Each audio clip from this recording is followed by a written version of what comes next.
Hello friends, कैसे हो? I hope आप अच्छे होंगे। जैसा कि देख पा रहे होंगे, ये आपके एच टेट पीजीटी लेवल तरीका क्वेश्चन पेपर है। यानी ये 2 दिसंबर 2023 को यानी प्रीवियस में ही ये पेपर हुआ है। इसमें आपके हम 30 क्वेश्चन तो हैं। क्वेश्चन नंबर फर्स्ट था कि सामाजिक रूप से वंचित बच्चों के लिए किस प्रकार की शिक्षा उपयुक्त रहेगी, चाहे तो वो वंचित हों, चाहे अलावान्वित हों, चाहे वो किसी भी प्रकार के बच्चे हों। हम तो एक ही बात जानते हैं कि हम कहते हैं कि हम तो उन्हें समावेशी शिक्षा में रखेंगे, यानी उन्हें इंक्लूसिव एजुकेशन देंगे। तो ऑप्शन नंबर 3 सही हो जाएगा। नेक्स्ट क्वेश्चन है, ये क्वेश्चन अच्छा पूछा था कि निम्नलिखित में से कौन सा कथन है जो एरिक्सन के मनोसामाजिक विकास सिद्धांत के अंतर्गत किशोरावस्था के संबंध में सही है। हालांकि देखा जाए इसकी जो 8 अवस्थाएं थी, सिद्धांत का नाम था मनोसामाजिक। मनोसामाजिक मतलब ये होता है कि आप ऐसे बोल सकते हैं साइको सोशियल। ये आपकी साइको सोशियल डेवलपमेंट थ्योरी है। ये आपकी एरिक्सन के द्वारा दी गई थी। एरिक्सन कौन था? ये आपके सिगमंड फ्राइड पढ़ेंगे ना, तो ये सिगमंड फ्राइड का ही शिष्य था। तो सिगमंड फ्राइड ने कौन सा सिद्धांत दिया था? उन्होंने दिया था साइको एनालिटिकल थ्योरी, यानी जिसे मनोविश्लेषणात्मक सिद्धांत बोलते हैं। तो वहीं से ये आया है सिद्धांत मनो, और बाकी सामाजिक इन्होंने खुद से जोड़ दिया है। तो ये मनोसामाजिक सिद्धांत बनाया था, जिसमें आपके विकास की 8 अवस्थाएं बताई थी कि बच्चे इस बगैर ये प्रॉब्लम होती है इन उम्रों में। ठीक है, तो इनमें से हमें तो केवल ये बताना था कि किशोरावस्था यानी एडोलसेंस की कौन सी विशेषता है। हालांकि इन विशेषताओं में से भी आपको लॉजिक लगाना था वो किस संदर्भ में बात कर रहा है। जैसे कि हम 5 नंबर की अवस्था है, जो ये 8 अवस्थाएं बांटी थी ना एरिक्सन ने अपने सिद्धांत में, तो उसमें 5 नंबर की अवस्था आती है आइडेंटिटी वर्सेस रोल कन्फ्यूजन, यानी पहचान बनाम भूमिका बनाती। ये ऐसी उम्र होती है जिसमें बच्चा खुद को नहीं पहचान पाता है और उसका समाज क्या रोल है वो भी नहीं पहचान पाता है। तो इसलिए कहते हैं आइडेंटिटी वर्सेस रोल कन्फ्यूजन अवस्था। ठीक है, इसकी उम्र है 13 से लेकर 19 तक या 18 तक मानी गई है। अब इसमें ये संदर्भ आपको लगाना था कि ये बात कही किसके बारे में जा रही है। देखो, ये हालांकि ये पहला ही ऑप्शन हो जाएगा, अहम जो पहचान एक धनात्मक मनोसामाजिक पहलू है, इसके संदर्भ में ये बात कही गई है। ठीक है, बाकी नेगेटिव होगा नहीं, तटस्थ की बात नहीं की है, और आपके ऐसा ही ये नेगेटिव पॉइंट हो जाएगा। ठीक है, तो इस प्रकार ऑप्शन नंबर 1 सही हो जाएगा। इसमें और भी चीज़ें याद रख सकते हैं कि एरिक्सन के द्वारा ये सिद्धांत दिया गया था, जिसमें 8 अवस्थाएं थी। एक तो पहली नंबर की याद रख सकते हैं, जैसे कहते हैं विश्वास बनाम अविश्वास, जैसे ट्रस्ट वर्सेज मिस ट्रस्ट बोलते हैं। ठीक है, एक तो ये याद रख सकते हैं। एक 4 नंबर की अवस्था और होती है बाल्यावस्था से संबंधित है, जैसे बोलते हैं इंडस्ट्री वर्सेज इनफेरिटी। तो इसे भी ध्यान रख सकते हैं। जैसे हिंदी में कहते हैं परिश्रम बनाम हीनता वाली अवस्था। ठीक है, ये बाल्यावस्था की 7 से 11 या 12 उम्र मान सकते हैं। वो एक 5 नंबर की ये है कि आइडेंटिटी वर्सेस रोल कन्फ्यूजन। तो ये आपके किशोर अवस्था से संबंधित है, जो एक अहम पहचान एक धनात्मक मनोसामाजिक पहलू है। ठीक है, तो ऑप्शन नंबर 1 सही हो जाएगा। इसके अलावा कुछ याद रखना चाहें तो और ये भी चीज़ याद रख सकते हैं, इनके द्वारा बुक लिखी गई थी। एक तो चाइल्डहुड और सोसाइटी। 2 नंबर की बुक लिखी गई थी आइडेंटिटी क्राइसिस, जो आपके 5 नंबर की अवस्था है, जिसे हम कह रहे हैं आइडेंटिटी वर्सेस रोल कन्फ्यूजन, तो उसी पे आधार पर लिखी गई थी। और एक लाइफ साइकिल, ये 3 इन्होंने बुक लिखी थी। इनका सिद्धांत है वो आइडेंटिटी क्राइसिस पर ही आधारित था, यानी जिसे हम बोलते हैं पहचान भूमिका के बारे में। इसको एक और नाम से जानते हैं कि जीवन विस्तार सिद्धांत, जिसे लाइफ स्पेंथ बोलते हैं। ये बहुत है, इससे ज़्यादा क्वेश्चन बनते नहीं हैं। बाकी 8 अवस्थाएं वो तो याद रखनी होंगी, जिसमें से इम्पोर्टेंट मैंने बता दी, ये 3 अवस्थाएं हैं। क्वेश्चन नंबर नेक्स्ट है, ये कह रहा है कि एक सृजनशील बालक में निम्नलिखित में से कौन सी विशेषता नहीं होनी चाहिए या नहीं देखी जाती है। तो देखो, अपसारी चिंतन बिल्कुल देखा जाता है। अति जिज्ञासा यानी सीखने की क्यूरियोसिटी उनमें बनी रहती है, ये भी बात सही है। उनकी उच्च कल्पनाएं होती हैं, जो सामान्य बालक होते हैं उनसे अधिक जिज्ञासा भी होगी, उनसे अधिक कल्पनाएं भी होंगी, और अपसारी यानी डाइवर्जेंट थिंकिंग तो पाई जाती है। लेकिन परंपरागत विचार का मतलब ये है कि जो थोड़ा पुराने चले आ रहे हैं उन्हीं पे बात करना या उन्हीं के बारे में सोचना, तो ये एक लॉजिक नहीं होगा आपके सृजनशील बालक के लिए। ठीक है, यानी उसकी ये विशेषता नहीं है। तो ऑप्शन नंबर 4 नंबर आपका नेक्स्ट है। 4 नंबर जैसा देख पा रहे होंगे, इसमें पूछा है कि निम्नलिखित में से कौन सी विशेषता है जो समाजीकरण की प्रक्रिया पर सकारात्मक प्रभाव नहीं डालती है, यानी जो नेगेटिव है वो है बताना है। ठीक है, जैसे पहला ऑप्शन है कि सामाजिक रूप से स्वीकृत व्यवहार, तो ये तो पॉजिटिव बात है। बाकी स्वीकृत सामाजिक भूमिका निभाना, ये भी पॉजिटिव है। सामाजिक अभिवृद्धि का विकास, ये भी पॉजिटिव है। 4 नंबर ऑप्शन गलत इसलिए हो जाएगा, ये कह रहा है सामाजिक पूर्वाग्रहों का विकास होना, जो आप इसे यहाँ पे प्री जोडी सेज कहा गया है। हालांकि इसके लिए शब्द यूज किया जाता है स्टीरियोटाइप। ये कह रहा है कि जो परंपरागत चीज़ चली आ रही है, पूर्वाग्रह की चीज़ चली आ रही है, वही समाज में हो, ऐसा नहीं है। क्योंकि इसमें जैसे पूर्वाग्रह में से ये है कि जो फीमेल के काम होंगे तो वो महिलाएं घर पे काम करेंगी, और जो आपके मेल होंगे वो घर से बाहर का काम करेंगे। ऐसे पूर्वाग्रह की बात की जा रही है, ठीक है। तो इसके बहुत सारे एग्जाम्पल हो सकते हैं, तो मैंने तो एक ही एग्जाम्पल दिया है। तो ये सामाजिक पूर्वाग्रह है, ये आपका एक सकारात्मक प्रभाव नहीं डालेगा, ठीक है, नेगेटिव डालेगा। तो ऑप्शन नंबर 6 सही हो जाएगा। क्वेश्चन नंबर नेक्स्ट है, इसमें पूछा है कि वाइगोत्स्की का जो आपका समीपत विकास क्षेत्र है, यानी जिसे आप जेडपीडी कहते हैं, यानी आप कह सकते हैं जोन ऑफ प्रॉक्सिमल डेवलपमेंट, यही है ना, जोन ऑफ प्रॉक्सिमल डेवलपमेंट, सही है। यानी इसे बोलते हैं समीपस्थ विकास क्षेत्र का सिद्धांत है एक तरह से, ये वाइगोत्स्की से संबंधित है। ये 4 विशेषताएं दे रखी हैं, कौन सा सही है इसमें से ऑप्शन नंबर हो जाएगा देखो, ऑप्शन नंबर 3 सही हो जाएगा। यानी बच्चा किसी ज्ञानी व्यक्ति के निर्देशन में क्या कर सकता है, इस प्रकार का ये कथन सही हो जाएगा। हालांकि ये जेडपीडी उससे संबंधित होता है कि बच्चा अगर कुछ चीज़ नहीं आ रही है तो पेरेंट्स, टीचर, घर परिवार में से कोई भी अगर उससे अधिक ज्ञानी है, जैसे MKO बोलते हैं, मोर नॉलेज अदर, यानी उससे अधिक ज्ञान वाला है तो निश्चित तौर से उसकी हेल्प कर देगा, तो वो उस चीज़ को सीख जाएगा। इसे ही कहते हैं जेडपीडी। तो ऑप्शन नंबर 3 सही हो जाएगा। बाकी वाइगोत्स्की के बारे में हमने कल परसों क्वेश्चन पेपर किया था आपका प्राइमरी का, तो उसमें बहुत सारी चीज़ें पढ़ी थी कि HCl पढ़ी थी, ठीक है, HCl। इसके अलावा हमने इसके जैसे प्राइवेट स्पीच क्या होती है, साइलेंट स्पीच क्या होती है, इनर स्पीच क्या होती है, उन सभी बारों के बारे में हमने बात की थी। इसका तो ऑप्शन नंबर 3 सही हो जाएगा। क्वेश्चन नंबर नेक्स्ट है कि यदि कोई शिक्षार्थी अपेक्षित उपलब्धि हासिल नहीं कर पाता है तो उसका कारण जानने के लिए आपको किस प्रकार का परीक्षण करना होता है। देखो, जब आप मूल्यांकन वगैरह पढ़ते हैं ना, चाहे मूल्यांकन हो, उपलब्धि परीक्षण हो, निदानात्मक परीक्षण हो या उपचारात्मक परीक्षण हो, ठीक है, जैसे इन सभी चीज़ों को आप पढ़ेंगे ना तो उनमें एक चीज़ निकल के आती है, आप देखना पढ़ के। अगर नहीं पढ़े तो आप निश्चित तौर से कि अगर हम किसी के कारणों को जानते हैं, बच्चा क्यों नहीं सीख पा रहा है, तो उसके लिए हम करते हैं जैसे बोलते हैं निदानात्मक परीक्षण, इंग्लिश में कहते हैं डायग्नोस्टिक टेस्ट। अगर आपने ये कर लिया है, फिर इसके बाद क्या करना होगा, फिर आपको उसका उपचारात्मक परीक्षण करना होगा, ठीक है। तो ये चीज़ें ध्यान रखना है। फिर आप कहेंगे ये फॉर्मेटिव भी तो दे रखा है, ये आपके मूल्यांकन का एक प्रकार होता है। ये तो शिक्षण प्रक्रिया के दौरान किए जाने वाला आपको एक तरह से फीडबैक देगा कि इस प्रकार देगा कि बच्चा सीख रहा है या नहीं सीख रहा है। नहीं सीख रहा है तो उनके लिए बनाए गए ये निदानात्मक परीक्षण, उपचारात्मक परीक्षण, ये प्रोसेस में चलते रहेंगे, ठीक है। और बाकी योगात्मक मूल्यांकन ये तो वर्ष के अंत में होता है, तो इसमें आपको ग्रेड देना या आपकी मार्कशीट मिलना वो इसी के अंतर्गत आते हैं, योगात्मक मूल्यांकन के अंतर्गत, या एनुअल एग्जाम होना वो इसी के अंतर्गत आएंगे, ठीक है। तो ये चीज़ें ध्यान रखनी है। इसका तो राइट आंसर 2 नंबर ऑप्शन हो जाएगा। क्वेश्चन नंबर नेक्स्ट है, ये विभिन्न परीक्षा में पूछा हुआ क्वेश्चन है कि समावेशन केवल दिव्यांग लोगों तक ही सीमित नहीं है, बल्कि इसका अर्थ होता है किसी भी बच्चे का बहिष्कार न हो भी, यानी न होना भी है।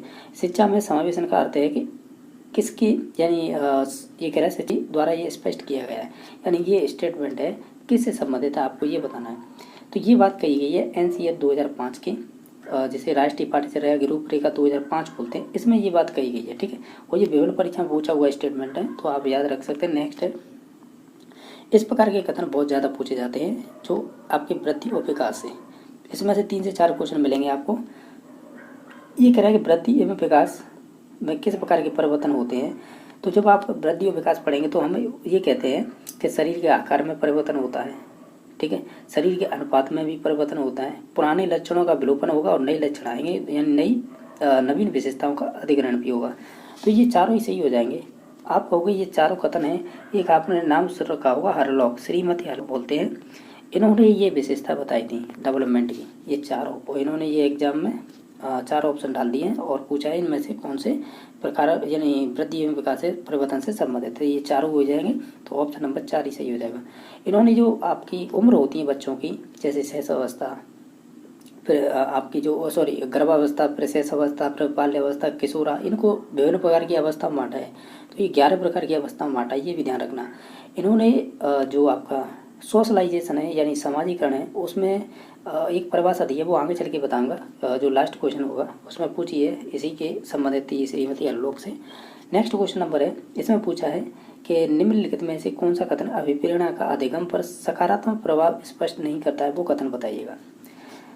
देखो ये क्वेश्चन है आपके कह सकते हैं ये प्राइमरी में भी पूछा हुआ क्वेश्चन है, वो अगल टाइप से पूछा था, ठीक है। बाकी हम देख लेते हैं इसमें क्या है कि सकारात्मक प्रभाव स्पष्ट नहीं है, जैसे कि अभिप्रेरणा सीखने के व्यवहार का छीण को यहाँ पे इम्पेयर्स कहा गया है।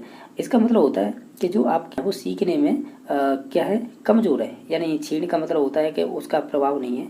तो ऐसा नहीं है, मोटिवेशन का निश्चित तौर से सीखने में बहुत बड़ा रोल होता है, जबकि ये कह रहा है कि नहीं होता है, एक तरह से ये नेगेटिव है छीण, ठीक है। तो यही नहीं होगा। बाकी तो चाहे अभिप्रेरणा में सीखने के व्यवहार एक निश्चित दिशा प्रदान करता है, ये बात सही है। अभिप्रेरणा सीखने में सक्रियता निभाता है, ये भी बात सही है। अभिप्रेरणा सीखने के व्यवहार को बनाता है, ये भी बात सही है। तो ऑप्शन नंबर 1 सही हो जाएगा, जो नेगेटिव पॉइंट था। क्वेश्चन नंबर नेक्स्ट है, कोलबर्ग के नैतिक विकास सिद्धांत के अंतर्गत नैतिकता की अवस्थाओं को उनके स्तर के सुमेलित कीजिए। जैसे एक तरफ तो नैतिक की अवस्थाएं दे रखी हैं और दूसरा स्तर। अभी जानते होंगे क्या लॉरेंस कोलबर्ग ने मॉरल थ्योरी दी थी, यानी जो नैतिक विकास सिद्धांत है, जिसमें उन्होंने 3 तो लेवल बताए थे, 3 लेवल थे और 6 स्टेजें थी। उन्होंने प्रत्येक लेवल में 2 अवस्थाएं बांटी थी। उन्हीं के संबंधित ये यहाँ पे आपको विशेषताएं दे रखी हैं और ये आपके लेवल दे रखे हैं, आपको मिलान करना है। जैसे कि हम बात करें, जो हम जानते हैं वो चीज़ें कर लेते हैं कि जो सार्वभौमिक नियम है ना, वो लास्ट का 3 लेवल होते हैं ना, जैसे फर्स्ट लेवल, सेकंड लेवल और थर्ड लेवल। इन प्रत्येक लेवल की 2-2 अवस्थाएं होती है, ये तो आप भी जानते होंगे। जो 5 नंबर की अवस्था और 6 नंबर की अवस्था होती है ना, वो थर्ड वाले लेवल में आती है। तो इसमें एक लास्ट वाली जो 6 नंबर की स्टेज होती है ना, उसे हम बोलते हैं सार्वभौमिक नियम, तो ये थर्ड से मिल जाएगी। और है जैसे सामाजिक अनुबंध एवं व्यक्तिगत अधिकार, जिसे बोलते हैं सोशल कॉन्ट्रैक्ट, तो ये संबंधित तीसरी अवस्था से ही हो जाएगी। बाकी व्यक्तिगत विनिमय, यानी व्यक्तिगत एवं विनिमय का मतलब होता है कि ये बात कर रहा है कहीं ना कहीं आपके व्यक्तिगत विनिमय, यानी जो आप कर रहा है टिट फॉर टैट वाली अवस्था, ये पहली हो जाएगी। यानी छोटे बच्चे होते हैं, आपने देखा हो टिट फॉर टैट, यानी ये आपकी पहली वाली लेवल से संबंधित हो जाएंगे, ठीक है। इसके एग्जाम्पल हो जाएंगे, जैसे कि बहुत सारे टिफिन शेयर करते हैं बच्चे, तो एक दिन वो खिला देते हैं, दूसरे दिन कोई और खिला देता है, इस प्रकार की विशेषता। बाकी एक है आपका पहला नंबर अच्छे अंतर्वैयक्तिक संबंधों की। ये कहीं ना कहीं आपके जो रिलेशन से संबंधित बात कर रहा है, ये आपके संबंधित होते हैं लेवल 2 से, जिसमें आपने देखे होंगे एग्जाम्पल ये रहते हैं कि अच्छा लड़का अच्छी लड़की, तो ये आपके संबंधित होते हैं nice girl, good girl nice boy, इस प्रकार की अंतर संबंधित में आते हैं। तो इस प्रकार आप मिलान कर लीजिएगा, जो सही होगा वही राइट आंसर हो जाएगा। तो इसमें हमने देखा था, क्या देखा था, डी का हो जाएगा तीसरे नंबर का और सी का भी तीसरा। तो देखो ये केवल 4 नंबर ऑप्शन में, तो ऑप्शन नंबर इसका 4 सही हो जाएगा। बाकी इसमें और कोई ज़्यादा लॉजिक नहीं लगाना था, केवल आपको विशेषता पता ही मालूम होती थी तो लेवल आप कनेक्ट कर जाते उनसे, ऐसे कर सकते थे। क्वेश्चन नंबर आपका 11 है, इसमें पूछा है कि जब एक अधिगम करता है किसी कार्य को बिना किसी इच्छा या उद्देश्य से अपने आप ही सीख जाता है, तो उसे क्या कहेंगे। देखो ये कह रहा है कि कोई भी कार्य कर रहे हैं बिना किसी इच्छा उद्देश्य से कर रहे हैं, फिर भी आप सीख जाते हैं, तो उसे बोलते हैं प्रासंगिक सीखना, जिसे इंसिडेंटल बोलते हैं, या आप रैंडमली बोल सकते हैं। तो ऑप्शन नंबर 4 सही हो जाएगा। इस प्रकार का क्वेश्चन प्राइमरी में पूछा था, वो पूछा था शायद अंश सीखना, यानी अंश से सीखना, यानी पार्ट के रूप में सीखना। तो वहाँ पे ऐसे अधिगम है वो खंडों में सीखना होता है, तो वो अंश से सीखना होगा। एक साथ पूरा सीखना है तो वो हॉल से संबंधित होगा। बाकी जो निरंतर सीखना होता है फिर वह मेस्ट या जिसे अविराम बोलते हैं। तो ये सभी विशेषताएं मालूम होनी चाहिए, क्योंकि इनसे हर शिफ्ट में क्वेश्चन पूछा था। ये भी क्वेश्चन आपके प्राइमरी में पूछा था, लेकिन वहाँ पे जैविक न पूछकर उन्होंने अर्जित पूछा था। ध्यान होगा तो आपको कि निम्नलिखित में से कौन सा कथन है जो जैविक अभिप्रेरणों के संबंध में सही नहीं है। जैसे ये सार्वभौमिक होते हैं, ये बिल्कुल सही बात है। ये जन्मजात होते हैं, ये भी बिल्कुल सही बात है। ये जीवित रहने के लिए आवश्यक है, बिल्कुल सही बात है। बाकी 4 नंबर ऑप्शन है कि ये व्यक्ति की समय स्थिति से संबंधित नहीं है, तो ये गलत है, जबकि ये समय स्थिति से संबंधित होते हैं। तो इसका ऑप्शन नंबर 4 सही हो जाएगा। क्वेश्चन नंबर 13 है, इसमें पूछा है कि निम्नलिखित में से कौन सी परीक्षाएं हैं जो व्यापक मूल्यांकन का आधार होती है, चाहे तो वो लिखित हो, मौखिक हो, व्यवहारिक हो या प्रायोगिक, ये सभी संबंधित होंगी। तो ऑप्शन नंबर इसका 4 सही हो जाएगा। क्वेश्चन आपका 14 है, वो इस प्रकार पूछा है कि इनमें से कौन सा कथन है जो बुद्धि परीक्षणों के संदर्भ में सही नहीं है। आप इन सभी ऑप्शनों को देखेंगे तो इसमें 3 नंबर ऑप्शन सही हो जाएगा कि अशिक्षित व्यक्ति निष्पादन परीक्षण नहीं कर सकते, जबकि ये गलत है। क्यों गलत है? कि चाहे वो अशिक्षित हो चाहे शिक्षित हो, ये दोनों के लिए होता है परफॉर्मेंस टेस्ट, इसे निष्पादन परीक्षण करते हैं, तो ये दोनों के लिए होता है। जबकि ये कह रहा है कि केवल अशिक्षित होते हैं, जो बिना पढ़े लिखे होते हैं, उनके लिए होता है, तो ये कहना गलत होगा। बाकी हम देखें जैसे एलेक्जेंडर का पास एलोंग परीक्षण एक निष्पादन परीक्षण है, ये बात सही है। शाब्दिक परीक्षण है वो व्यक्तिगत भी होते हैं और सामूहिक भी होते हैं, ये भी बात सही है। चाहे वो शाब्दिक हों चाहे वो आपके अशाब्दिक हों, ये दोनों ही आपके दो प्रकार के होते हैं, एक तो व्यक्तिगत एक सामूहिक, ठीक है, तो ये ध्यान रखना है। बाकी 4 नंबर ऑप्शन है कि अशाब्दिक परीक्षण में बुद्धि का मापन है चित्रों आकृतियों के द्वारा किया जाता है, ये भी बात सही है। यानी इसमें से जो गलत था वो 3 नंबर ऑप्शन हो जाएगा। ये क्वेश्चन अच्छा क्वेश्चन पूछा था। बाकी आप गिलफोर्ड पढ़ेंगे तो उसका त्रिआयामी सिद्धांत है, उससे संबंधित क्वेश्चन पूछा था। इसमें से कह रहा है कौन सा है गिलफोर्ड के त्रिआयामी बुद्धि सिद्धांत के अंतर्गत बुद्धि के तत्व और उनके आयाम के संबंध में सही नहीं है। देखो आयाम क्या है और आपके तत्व क्या है, मैं इनकी बात कर लेता हूँ। इस सिद्धांत को मैं आप शुरू से एंड तक बता रहा हूँ, आप ऐसे याद रख सकते हैं तो रख लेना। डायरेक्टली मैं आंसर भी बता सकता था। विमा या आयाम का मतलब होता है, इसमें आपके 3 स्टेप चलेंगे। पहले इससे पहले हम ये बात कर लेते हैं, इस सिद्धांत के अन्य नाम भी है। गिलफोर्ड की त्रिआयामी बुद्धि सिद्धांत को इंग्लिश में क्या कहते हैं, इसमें दे रखा है, आप देख सकते हैं। इसे बोलते हैं 3 डायमेंशनल इंटेलिजेंस थ्योरी, ये गिलफोर्ड की है, ये ध्यान रखना है।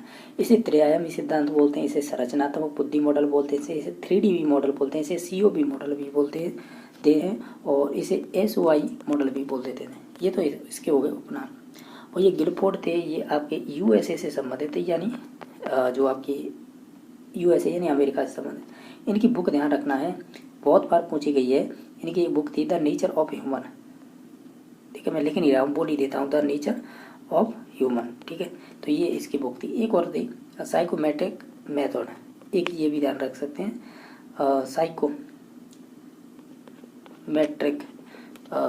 साइकोमेट्रिक मेथड, ये 2 बुकें थी। ये सिद्धांत दिया कब था? ये दिया गया था 1967 में। अब ध्यान रखना यहाँ से आगे 67 में इन्होंने 120 खंड बताए थे इसी सिद्धांत में। फिर ये आपके 1977 में जाके ये 150 कर दिए गए। फिर आपके 1988 में है ये आपके 180 खंड कर दिए गए। शुरुआत में 120 थे, लास्ट में 180 कर दिए। ये तो होगी नॉर्मल बात। अब ये सुनना कि जो आयाम होते हैं ना वो 3 प्रकार के होते हैं इसमें, OCP। ओ का मतलब होता है ऑपरेशनल, ठीक है, ऑपरेशन को हिंदी में कहेंगे आप संक्रिया बोल सकते हैं। मैं यहाँ पर शॉर्ट में लिख देता हूँ और ये सिद्धांत निकलेगा यहीं से।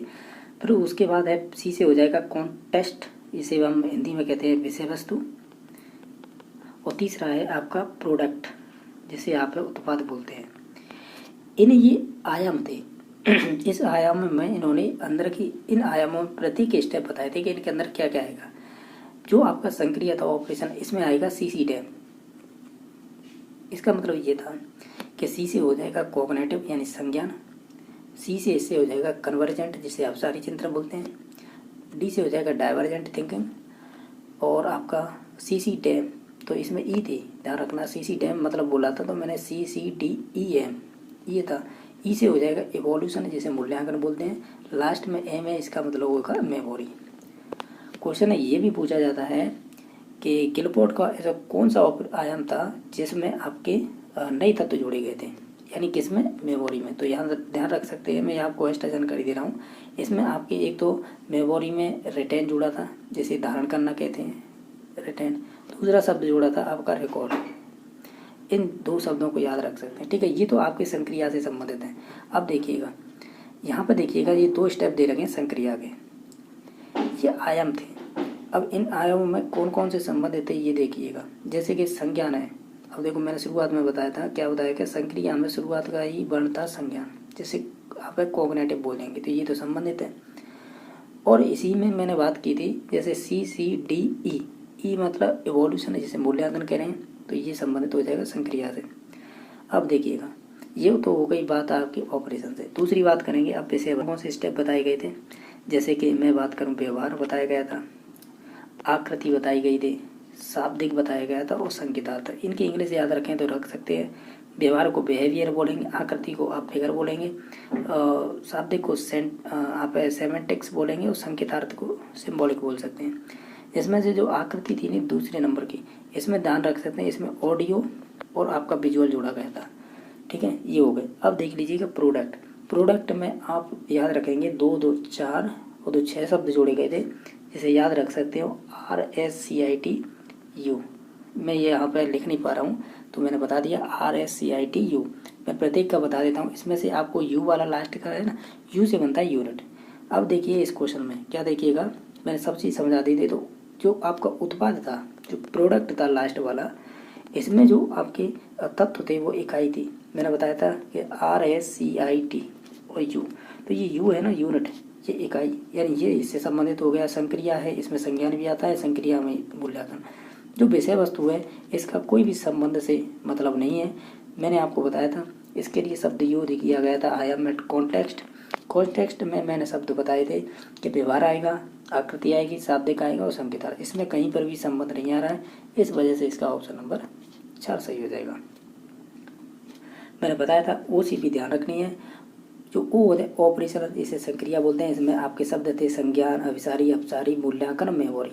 दूसरा था आपका कॉन्टेक्स्ट, जिसे विषय वस्तु बोलते हैं। इसकी ट्रिक है, आप याद रख सकते हो, तो बॉयफ्रेंड डबल एस, यानी इसका मतलब होगा बिहेवियर, फिगर और आपका सेमेंटिक्स और सिम्बॉलिक। प्रोडक्ट की मैं ट्रिक बताई थी RSCITU। इसमें देखो सी से बन, इसमें देखो जो शब्द RSCIT में कौन कौन से थे, जैसे आप याद रख सकते हैं RSCIT और यू। देखो इसमें सी से बनेगा क्लास, ठीक है, ई से बनेगा, आई से बनेगा जिसे बोलते हैं इम्प्लीफिकेशन, जिसका हिंदी अर्थ होता है निहितार्थ आशय।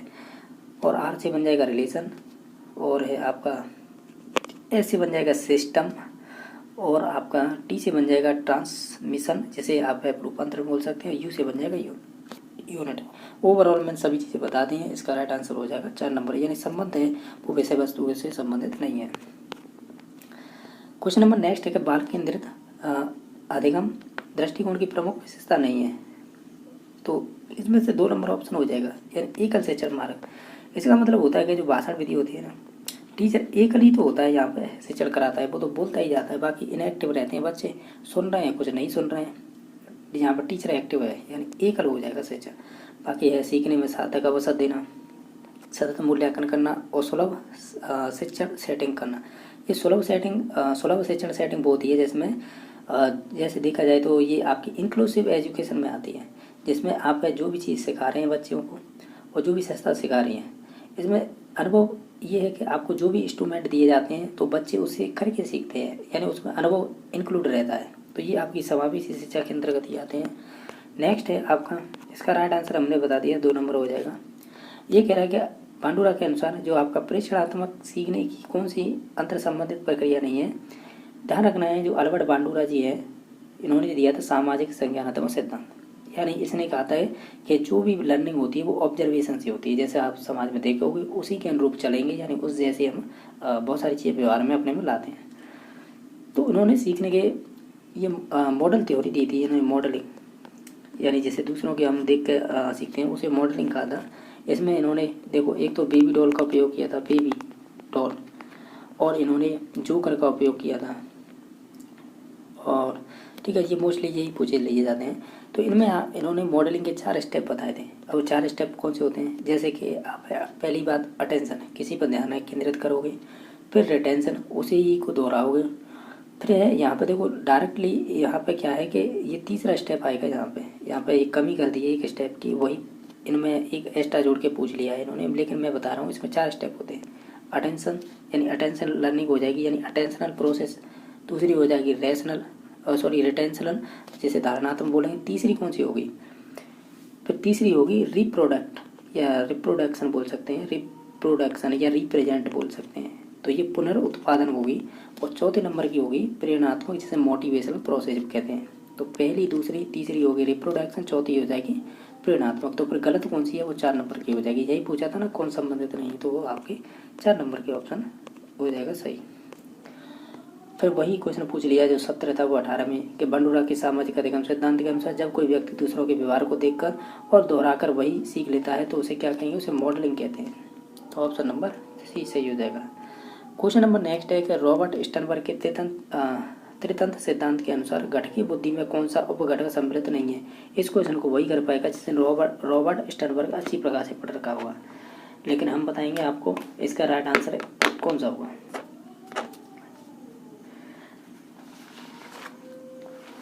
तो देखो, रॉबर्ट स्टर्नबर्ग की बात करेंगे तुम तो एक चीज़ ध्यान रखना। क्या चीज़ ध्यान रखना, मैं आपको बता दूं यहाँ पे कि इन्होंने इस सिद्धांत को कहते हैं ट्राइआर्किक थ्योरी, और ये ट्राइआर्किक थ्योरी है, ये आपके रॉबर्ट स्टर्नबर्ग से संबंधित है, जिसने आपका सिद्धांत दिया था, जैसे बोलते हैं ट्राइआर्किक।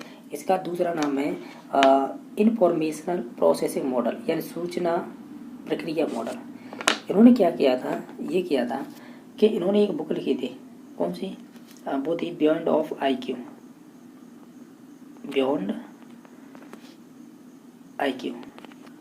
इस बुक में इन्होंने बताया था कि हमारे 3 घटक होते हैं मस्तिष्क में। कौन कौन से, देखो मैं नाम लिख देता हूँ। एक तो घटकी होता है, घटकी को ही हम, ठीक है, ये ध्यान रखना है, विश्लेषण इंग्लिश में बोलते हैं, इसे एनालिसिस बोल सकते हैं, क्योंकि मैंने बताया था घटकी के विश्लेषण। दूसरा कौन सा स्टेप बताया था, दूसरा बताया था इन्होंने अनुभववादी सृजनात्मक कहते हैं। वाविक है, क्या सही है, भाविक, या जिसे हम कह सकते हैं एक्सपीरियंशल या क्रिएटिविटी। तीसरा संदर्भात्मक, तो संदर्भात्मक इंग्लिश में कह देंगे हम कॉन्टेक्स्चुअल, और अगर है इसका उपनाम, क्वेश्चन को पढ़िएगा। इस आपका त्रितंत्र सिद्धांत है, इसके अंतर्गत जो घटकी बुद्धि है उनमें कौन कौन से उपघटक शामिल नहीं है। घटकी बुद्धि पहली चीज मैंने बताया, इसके अंदर कौन से उपघटक नहीं है, तो इसके अंदर कौन से उपघटक नहीं है वो मैं आप मीठा घटक था उसमें, निष्पादन घटक है ना, ये नहीं संबंधित होगा, तो सही हो जाएगा। नेक्स्ट देख लेते हैं, हालांकि मैंने आंसर बता दिया, इसका 2 नंबर ऑप्शन हो जाएगा। क्वेश्चन नंबर नेक्स्ट है अंकगणित। अंकगणित डिसेबिलिटी आ जाए, आप डिसकैलकुलिया आप जाएगा, बाकी डिस्लेक्शन संबंधित डिसेबिलिटी है। डिसलेक्सिया जो पढ़ने से संबंधित नहीं योग्यता या लर्निंग डिसेबिलिटी बोल सकते हैं। लेखन संबंधी लर्निंग डिसलेक्सिया कहते हैं। लेखन संबंधी बोलिएगा, गलत बोल दिया, माफी चाहूंगा, वो होती है पढ़ने संबंधित डिसेबिलिटी, ऐसे बोल सकते हैं, ठीक है। नेक्स्ट क्वेश्चन नंबर है आपका मनोलैंगिक सिद्धांत दिया था या विकास का सिद्धांत, उनकी 5 अवस्थाओं को सही क्रम बताइएगा। हमने इससे पहले पढ़ा था, इनका शिष्य हुआ करता था एरिक्सन, तो एरिक्सन की हमने 8 अवस्थाएं देखी। उन्होंने दिया था सिद्धांत मनोसामाजिक, ठीक है, तो ये आपके सेकंड प्राइड का ही शिष्य था, ठीक है। तो इन्होंने दिया था मनोलैंगिक, जिसे बोलते हैं साइको एनालिसिस थ्योरी या साइको एनालिटिकल डेवलपमेंट थ्योरी, ठीक है। तो इसकी 5 अवस्थाएं थी, कौन कौन सी थी, देखो मैं लिख देता हूँ, मैंने ये याद कर रखी है, LPG, यानी देखो, हालांकि इसमें एक क्रम गलत हो रहा है, लेकिन फिर भी 5 अवस्थाएं याद हो जाएंगी। O से हो जाएगी ओरल, A से हो जाएगी एनाल, फिर इसके बाद ये L है ना, ये L इधर कर दो और फिर P को आगे ले आइए, मैं तो याद करने के लिए ये ट्रिक बनाई थी। P से हो जाएगी फैलिक स्टेज, L से हो जाएगी लेटेंट स्टेज, और G से हो जाएगी जेनिटल। तो इस प्रकार ये 5 कह सकते हैं अवस्थाओं को याद रख सकते हैं। तो जैसे कि इसमें से देख लीजिएगा इंग्लिश में कौन कौन सी, पहले ओरल किस किस में आ रहा है ये देखिएगा। एक तो पहले नंबर की में आ रहा है, एक आ रहा है आपके तीसरे की में। देखो ओरल के बाद यहाँ पर फैलिक कह दी, जबकि मैंने ओरल के बाद एनल बताई थी, आपको ध्यान होगा, तो ये तो होगी नहीं, फिर बचा है 3 नंबर ऑप्शन, यही हो जाएगी। इनकी उम्र ध्यान रख सकते हैं, जैसे ओरल है इसकी 0 से 1 वर्ष, एनल है इसकी 2 से 3 वर्ष, फैलिक है इसकी 4 से 6 वर्ष, लेटेंट है इसकी 7 से 11 वर्ष, जेनिटल है इसकी यहाँ पे, जेनिटल बोलो या जेनिशियल बोलते हैं सही, तो ये हो जाएगी आपकी 13 के वर्ष के बाद, जो भी होगी, ठीक है। तो ये है, बाकी इनकी विशेषताएं याद रख सकते हैं। इसमें से देखो मैं इम्पोर्टेंट है वो बता देता हूँ। जो आपकी फैलिक स्टेट है, वो फैलिक स्टेज है, इसमें आती है आपकी एक तो इलेक्ट्रा ग्रंथि सुनी होगी, जो आपकी कह सकते हैं गर्ल्स में पाई जाती है, इसका अट्रैक्शन हुआ फादर के साथ। एक होती है ऑडिपस ग्लैंड होती है, ये बॉय में संबंधित होती है, और इसका संबंध होता है माता से, ठीक है। और कई विशेषता है, एक आप लेटेंट ये भी याद रख सकते हैं, यानी इसमें बच्चे हैं क्रिएटिविटी की ओर चले जाते हैं। बाकी जेनिटल स्टेज में इसमें एक शब्द याद रख सकते हैं, नार्सिसिज्म, ये शब्द पूछा जाता है, यानी स्वयं से प्रेम करना। और ध्यान रखना है ये किशोरावस्था में कम होता है, लेकिन ये ज़्यादातर आपकी शेष अवस्था में ज़्यादा पाया जाता है, ये भी ध्यान रखना है, ठीक है। तो यही है, इसका ऑप्शन नंबर 3 सही हो जाएगा। क्वेश्चन नंबर नेक्स्ट है कि पेवलोव या पावलोव के शास्त्रीय अनुबंधन अधिगम सिद्धांत के अनुसार स्वाभाविक एवं अनुबंधित उद्दीपकों के प्रस्तुतिकरण में कौन सा कालिक क्रम सीखने के सर्वाधिक प्रभावित करेगा। जब आप पावलर के सिद्धांत को पढ़ते हैं तो उसमें क्या होता है कि जैसे सिद्धांत उन्होंने दे दिया, कंप्लीट भी हो गया, तो उनके बाद है कुछ उन्होंने अनुबंधन की विधियाँ बताई। अनुबंधन की विधियाँ क्या होती हैं कि बताइएगा। उन्होंने जो पैरोटिस ग्लैंड पे प्रयोग किए थे आपके पावलर ने कुत्ते पर, कि कुत्ते को किस टाइम पे भोजन या घंटी देने, चाहे तो वो भोजन दे दीजिए या घंटी दीजिए, कैसे कैसे देनी है जिससे कि उसकी लार निकल जाए, या कब हम भोजन दें जब से लार ना निकले। तो उन्होंने अनुबंधन की 4 विधियाँ बताई। वो 4 विधियाँ ये हैं। पहली थी समकालिक का मतलब यहाँ पे देखो प्रोनाउंसिएशन अपने हिसाब से, इसे कोई तो सिमुलेंटेनियस बोलेगा और मैं इसे बोलेगा सिमुलेंटेनियस, ठीक है। तो इसकी एक ट्रिक होती है, हालांकि आपको 4 नाम दे रखे हैं, मैं तो इसे ऐसे याद रख रखा है कि एसटीएम को टीवी हुआ। ये अनुबंधन की 4 विधियां हैं। हालांकि इसमें आपके 5 शब्द आ रहे हैं और इसमें 4 दे रखे हैं, तो इसमें से जो साइलेंट है वो एम हो जाएगी। बाकी मैंने तो याद कर रखा है SDTV ऐसे रख सकते हैं, या STM को टीवी हुआ। ए से बनेगा सुमिलेटियस, डी से बनेगा आपका विलंबित या डिले, और टी से बनेगा आपका ट्रेस जैसे संकेत कहेंगे, बी से बनेगा बैकवर्ड, ऐसे याद रख सकते हैं। अब इसमें होता क्या है ये सुन लीजिएगा। इसमें से सबसे प्रभावी कौन सा होगा, तो प्रभावी होगा विलंबित। यानी विलंबित क्यों होगा, इसे डिले लर्निंग बोलेंगे, डिले DELAYE, यानी डिले कंडीशनर बोलेंगे, लर्निंग क्यों बोलेंगे, कंडीशनर यानी अनुबंधित। इसका मतलब होता है सिंपल सा समझो, पहले आपने घंटी दो, घंटी की आवाज़ के 2 या 5 सेकंड बाद है भोजन दो। निश्चित तौर से जैसे घंटी की आवाज़ सुनेगा ऑलरेडी वो कुत्ता भूखा ही होगा, तो जैसे लाल लगाने लग जाएगा कि भोजन आ रहा है और सही व्यवस्था हो रही है, ठीक है। तो ये इसका मतलब ये होता है। समकालिक का मतलब होता है कि कुत्ते को घंटी और भोजन दोनों एक साथ दे दो, तो उससे वो खुद ही कन्फ्यूज हो जाएगा कि घंटी की आवाज़ आई तुरंत तो उसका भोजन आ गया, क्योंकि वो पिंजरे में ही बनता ना। तो इस प्रकार के जब प्रयोग किए गए तो ये कोई मतलब का नहीं है, यानी समकालिक का कोई सेंस नहीं आता, क्योंकि घंटी भी साथ ही दे रहे हो, भोजन भी साथ दे रहे हो कुत्ते को। इसका राइट आंसर 2 नंबर ऑप्शन था। अब संकेत का मतलब क्या होता है, इसका मतलब ये था, टेस्ट इसे कंडीशन बोलते हैं, कि कुत्ते को पहले तो घंटी की आवाज़ दे दो, यानी जो CS बोलते हैं घंटी की आवाज़, घंटी को हम CS बोलते थे, ये ध्यान रखना है। कंडीशनल स्टिमुलेट था, और जो भोजन होता था ना उसे बोलते थे हम UCS, इसे बोलते थे अनकंडीशनल स्टिमुलेट। कि इसका मतलब संकेत का मतलब होता है कि उसे CS यानी घंटी की आवाज़ दे दो, इसके बाद भोजन दे ही मत, यानी उसे बहुत समय बाद दो, बीत जाएगी 1 घंटा, तो जो लार पार थी वो सब समाप्त हो जाएगी और मुँह में हो जाएगा उसका सूखा कुत्ते का। तो ये उससे संबंधित था, इसका भी कोई सेंस नहीं था। बाकी पश्चिमगामी का मतलब ये है कि पहले भोजन दे दीजिएगा और उसके बाद घंटी दे दीजिएगा, घंटी की आवाज़, तो कुत्ते को कोई फर्क नहीं पड़ेगा, क्योंकि वो तो भोजन खा के आराम से सोएगा। तो ये भी कोई मतलब का नहीं था। इसमें से सबसे इम्पोर्टेंट था वो था विलंबित, पहले आप घंटी की आवाज़ दो, उसके 2-3 सेकंड बाद भोजन दो, तो ये लार से संबंधित था। तो यही सबसे प्रभावी माना गया, बाकी तो सभी बेकार थे, ठीक है। तो ये 4 विधियाँ हैं, ये याद रख सकते हो।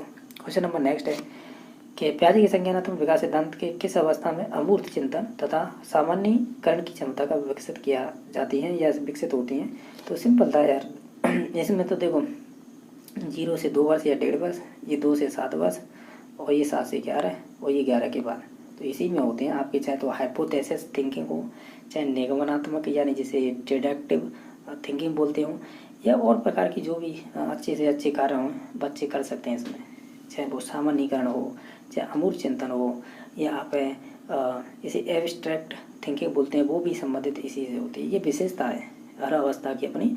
तो इसमें जो औपचारिक सक्रियात्मक अवस्था है, जो लास्ट स्टेज थी चीन प्याजे की, इसकी ये विशेषता होती है, जैसे अमूर्त चिंतन करना, सामान्यीकरण करना, निगमनात्मक सोचना, डिडक्टिव सोचना, इंडक्टिव सोचना, हाइपोथेसिस थिंकिंग के थ्रू सोचना, ये सभी चीज़ें कर सकता है इस अवस्था, ठीक है।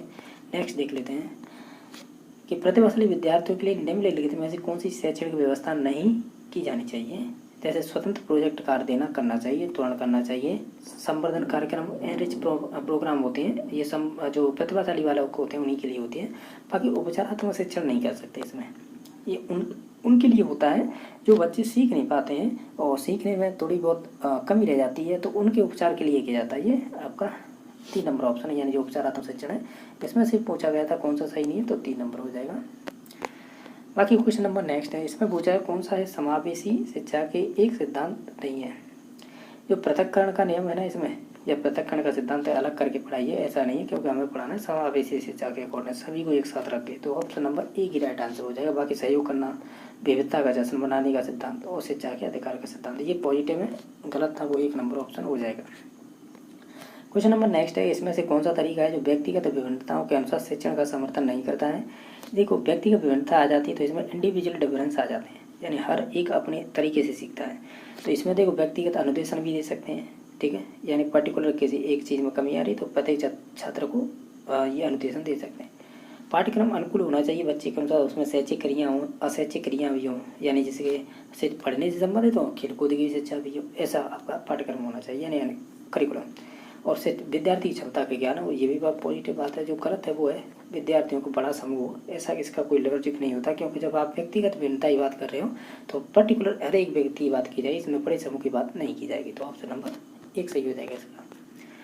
क्वेश्चन नंबर नेक्स्ट है कि विशिष्ट आवश्यकता वाले बच्चे की आवश्यकता पूरा करने में शैक्षणिक संस्थानों की क्या भूमिका नहीं होनी चाहिए। तो हम कहेंगे कि उन्हें मुख्य धारा से बाहर नहीं कर रखना चाहिए, केवल यही नेगेटिव था, बाकी सभी पॉजिटिव है पॉइंट, ठीक है। तो ऑप्शन नंबर 3 सही हो जाएगा, क्योंकि बिना भेदभाव के विद्यालय में प्रवेश देना सही बात है। सुलभ बुनियादी शिक्षा प्रदान करना, ये भी बात सही है। उन्हें आवश्यक सहायता प्रदान करना, ये भी बात सही है। लेकिन मुख्य धारा तो उनकी है ना, उससे ही अलग कर रहे हैं, तो फिर पढ़ाने का मतलब ही क्या रहेगा। तो ऑप्शन नंबर 3 सही हो जाएगा। क्वेश्चन नंबर नेक्स्ट है, ये क्वेश्चन वो हैं जो 3 से 4 क्वेश्चन हर परीक्षा में बनते हैं कि विकास के संदर्भ में कौन सा कथन है गलत बताइएगा। जैसे विकास परिपक्वता एवं बात है, ये सही है। प्रारंभिक विकास तुलना में बाद में विकास अधिक गंभीर होता है, ये गलत है, क्योंकि नींव रखी जाती है शेष अवस्था से। ये अगर प्रारंभिक विकास है वो, ये कहेंगे हम, इस स्टेटमेंट को ऐसे बोल सकते हैं, देखो कि प्रारंभिक विकास वो अधिक गंभीर होता है बाद की उम्र से, आप ऐसे कह सकते हैं, या ऐसे कह सकते हैं बाद की उम्र से प्रारंभिक विकास है वो बहुत ही अधिक गंभीर होता है या इम्पोर्टेंट होता है। तो इस वजह से ये कथन गलत है, इस वजह से 2 नंबर ऑप्शन हो जाएगा। बाकी है ऑप्शन नंबर 3, विकास सिर से पैर होता है, जिसे सेपेलुक ऑर्डर कहते हैं। ये ऑर्डर होता है, यानी दिशा को बताता है विकास की, और विकास है केंद्र अच्छे से छोड़ के हो रहा है, जिसे बोलते हैं प्रॉक्सिमोडिस्टल। यानी ये तो पहला था सेपेलुक ऑर्डर, दूसरा था प्रॉक्सिमोडिस्टल, ये दोनों सही थे कथन, और पहला भी गलत था, वो 2 नंबर ऑप्शन हो जाएगा। ये क्वेश्चन हमें नया मिला था, ये इम्पोर्टेंट है, और ये मैंने देखा है कि ये क्वेश्चन हमने भी नहीं पढ़ा था कि समावेशी से त्रिआयामी सिद्धांत किसके द्वारा प्रतिपादित किया गया था। हालांकि त्रिआयामी सिद्धांत हम जानते हैं किसका था, 3D मॉडल, जैसे 3 डायमेंशनल थ्योरी बोलते हैं, ये गिलफोर्ड की थी। ये बुद्धि चैप्टर में पढ़ी थी हमने, इसमें ऑलरेडी क्वेश्चन आ चुका है ये, लेकिन ये बुद्धि से संबंधित है। लेकिन ये कह रहा है समावेशी शिक्षा से, तो इनका नाम आता है ग्रिफिथ, कूपर और रिंग लावेन, ठीक है। तो ऑप्शन नंबर 1 सही हो जाएगा, ये अच्छा क्वेश्चन है। क्वेश्चन नंबर नेक्स्ट है, ये कह रहा है समाजीकरण का अर्थ क्या होता है कि हम सामाजिक संबंधों में जितनी परिपक्वता आनाई वही समाजीकरण कहलाता है। ये श्रीमती हल्लॉक की परिभाषा थी, जब मैं शुरुआत का क्वेश्चन करा रहा था 2 या 3 नंबर का, तब मैंने बताया था कि एक परिभाषा भी पूछी गई है समाजीकरण से, जो श्रीमती हल्लॉक से संबंधित है।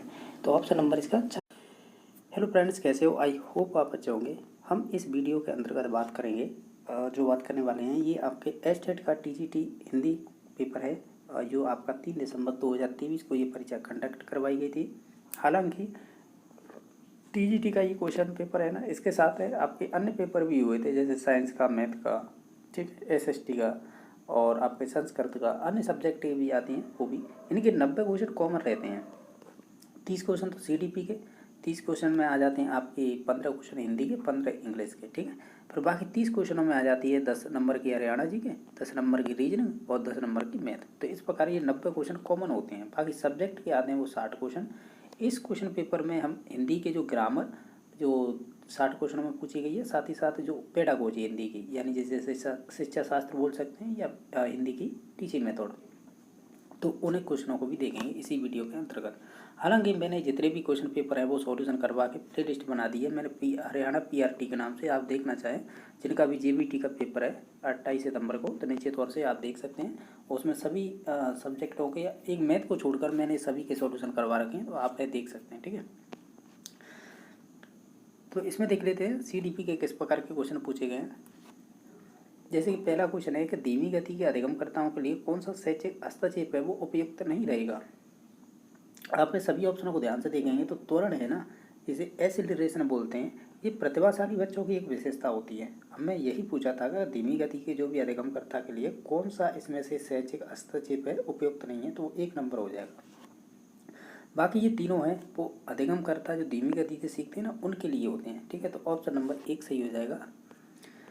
सेकंड नंबर क्वेश्चन इस प्रकार पूछा था कि निम्नलिखित में से कौन सी एक विशेषता है जो पियाजे द्वारा प्रतिपादित संज्ञानात्मक विकास सिद्धांत के मूर्त सक्रियात्मक अवस्था से संबंधित नहीं है।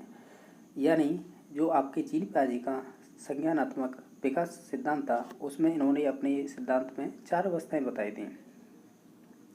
उन 4 अवस्थाओं के नाम है SPCF के नाम से याद रख सकते हैं, और F की जगह पे A भी लगा सकते हैं। क्यों लगा सकते हैं? क्योंकि आपकी जो 4 अवस्था है ना इनके नाम इस प्रकार हैं कि जो आपकी पहली अवस्था है वो सेंसरी मोटर स्टेज है, सेकंड है वो प्री ऑपरेशनल है, तीसरी है कॉन्क्रीट जिसे मूर्त सक्रियात्मक हम बोलते हैं, 4 नंबर की है जिसे अमूर्त सक्रियात्मक बोल सकते हैं, जिसमें आप फॉर्मल ऑपरेशन बोल सकते हैं या एब्स्ट्रैक्ट ऑपरेशन बोल सकते हैं अवस्था को, ठीक है। तो इस वजह से F/A कर दिए मैंने ये दोनों नाम के लिए। इसमें से जो आपकी कॉन्क्रीट वाली है ना उसकी इसमें 3 विशेषताएं तो दे रखी हैं और जो नहीं है वो चूज करनी है। तो आपको अब मालूम हो चुका होगा जो मूल सक्रियात्मक अवस्था है वो तीसरी अवस्था है जीन पियाजे की, उसकी एक विशेषता नहीं है वो बतानी है। जैसे कि पहली उत्क्रमणीयता, ये तो पलटा विचिंतन पाया जाता है, मूल सक्रियात्मक की विशेषता होती है। क्रमबद्धता ये भी होता है, और संरक्षण ये भी होता है, कंजर्वेशन, ये तीनों तो होते हैं, लेकिन जीववाद नहीं होता है। तो फिर जीववाद को इंग्लिश में कहते हैं एनिनिज्म। एनिनिज्म का मतलब होता है कि जिनकी उम्र 2 से 7 होती है, जो जीन पियाजे की आपकी दूसरी अवस्था होती है प्री ऑपरेशनल, उसमें ये विशेषता पाई जाती है कि बच्चा है निर्जीव चीज़ों को भी सजीव समझता है, और सजीव है उसे तो समझेगा सजीव, लेकिन जो सजीव नहीं है उसे भी निर्जीव है उसे भी सजीव समझने लग जाता है। इसे कहते हैं जीववाद, जिसे इंग्लिश में एनिनिज्म कहते हैं। तो यही विशेषता है वो आपके मूर्त सक्रियात्मक अवस्था से संबंधित नहीं होगी। तो इस वजह से ऑप्शन नंबर 3 सही हो जाएगा। उत्क्रमणीयता मतलब रिवर्सिबिलिटी का मतलब है कि अगर बच्चे से कहे 1 रुपये में 100 पैसे होते हैं, तो अगर बच्चा है यहाँ पे, अगर बच्चे से पूछा जाए कि 100 पैसों में कितने रुपए हैं, अगर वो जवाब दे दे तो हम ये कहेंगे निश्चित तौर से उसमें रिवर्सिबिलिटी की अंडरस्टैंडिंग हो गई है या उसमें विकास हो चुका है, यानी पलटावी क्षमता का। क्रमबद्धता का मतलब ये है, आपने श्रेणी क्रम पढ़ा होगा आप रीजनिंग में, जैसे 2, 4, 6 आगे आप डैश डैश करके रिक्त स्थान करके पूछते हैं कि इसके अगले स्टेप क्या होंगे। अगर बच्चा बता पाए 8, 10 और 12 आएंगे तो निश्चित तौर से हम ये कह देते हैं उसमें श्रेणी क्रमबद्धता का समझ विकसित हो गई है। संरक्षण का मतलब होता है कि उसे लंबाई, चौड़ाई और ऊंचाई, ये मैंने इंग्लिश में लिख दिया है, LPH की अगर जानकारी हो जाए तो निश्चित तौर से बच्चा है मूर्त सक्रियात्मक अवस्था के अंतर्गत आ जाता है। यानी कोई चीज़ कितनी बड़ी छोटी, और आप मतलब ये है कि वो आयतन के बारे में मोस्टली सब चीज़ें समझ जाता है, ये है कहने का मतलब, ठीक है। तो ये 3 विशेषता थी, एक नहीं थी, वो थी जीववाद। क्वेश्चन नंबर नेक्स्ट है 3 नंबर कि एक अधिगम कठिनाई जो बच्चे के लिए वर्ण और शब्दों में अंतर करने में समस्या उत्पन्न होती है, तो इस प्रकार की डिसेबिलिटी क्या कहलाती है? उसे बोलते हैं डिसलेक्सिया। डिसलेक्सिया हालांकि रीडिंग डिसेबिलिटी होती है, यानी जो कह सकते हैं पढ़ने संबंधी अक्षमता होती है। बाकी डिस्ग्राफिया लेखन से संबंधित होती है, डिस्कैल्कुलिया होती है गणित की गणनाओं से संबंधित। तो आप आसानी से पहचान सकते थे कि आप वर्णों और शब्दों में अंतर नहीं कर पा रहे, यानी वो पढ़ नहीं पा रहा है, तो रीडिंग डिसेबिलिटी डिसलेक्सिया हो जाएगा। तो ऑप्शन नंबर 2 सही हो जाएगा। क्वेश्चन नंबर नेक्स्ट है कि जब एक बच्चे द्वारा सीखा जाने वाला पाठ है वो लंबा और कठिन हो तथा उसमें समझने की ज़रूरत भी अधिक हो, तो सीखने की कौन सी विधि मानी जाती है? इस विधि को कहेंगे विराम विधि, जिसे हम इंग्लिश में बोलते हैं स्पेस्ड मेथड। इस प्रकार के हैं, हर शिफ्ट में ये क्वेश्चन पूछे गए थे। पूर्ण विधि का मतलब होता है आप एक ही बार में हॉल रूप में उसे समझ जाए, वो हो जाएगी। अविराम का मतलब आप कंटिन्यूस विधि चलती रहती है। प्रासंगिक का मतलब होता है रैंडमली अपने आप सीख जाना जो भी चीज़ें, तो ये आ जाएंगे, ठीक है। तो ये ऑलरेडी क्वेश्चन बन चुके हैं, तो इसका तो राइट आंसर 1 नंबर ऑप्शन हो जाएगा। क्वेश्चन नंबर 5 है कि हमें बताइएगा समावेशी शिक्षा का तात्पर्य क्या है, इसका यानी मीन्स क्या है? तो हम ये कहेंगे सभी बच्चों के लिए शिक्षा, वो चाहे आपका विकलांग हो या डिसेबिलिटी हो कोई अन्य प्रकार की, या देख नहीं सकता है, चल नहीं सकता है, यानी प्रतिभाशाली हो, चाहे वो मंद बुद्धि हो, चाहे वो औसत बुद्धि वाला हो, हम ये कहेंगे सभी को हम एक साथ शिक्षा देंगे, इसीलिए कहते हैं समावेशी शिक्षा। क्वेश्चन नंबर नेक्स्ट है, ये अच्छा क्वेश्चन है, ये मैंने ऑलरेडी करवा रखा है, शायद PGT का करवाया था, नहीं सॉरी PRT का। PRT का करवाया था उसमें ये क्वेश्चन ऑलरेडी बन चुका है, जो रॉबर्ट स्टर्नबर्ग का है। ये स्टर्नबर्ग के त्रितंत्रीय सिद्धांत जिसे ट्राईआर्की थ्योरी बोलते हैं, बुद्धि के किन 3 पहलुओं पर बल दिया गया है, यानी किन 3 पॉइंटों की बात की गई है। घटकी की बात की है जिसे हम कंपोनेंशियल बोलते हैं, अनुभवजन्य को हम बोलते हैं ऑपरेशनल क्यों बोलेंगे उसे, एक्सपीरियंशियल बोलेंगे, ठीक है। बाकी है संदर्भात्मक होती है एक, जिसे बोलते हैं कॉन्टेक्चुअल, ठीक है। इसमें कॉन्टेक्चुअल लिख रखा है तो कोई बात नहीं, ये हो जाएगी संदर्भात्मक कॉन्टेक्चुअल, अनुभवजन्य हो जाएगी एक्सपीरियंस, और घटकी बुद्धि हो जाएगी ये वाली।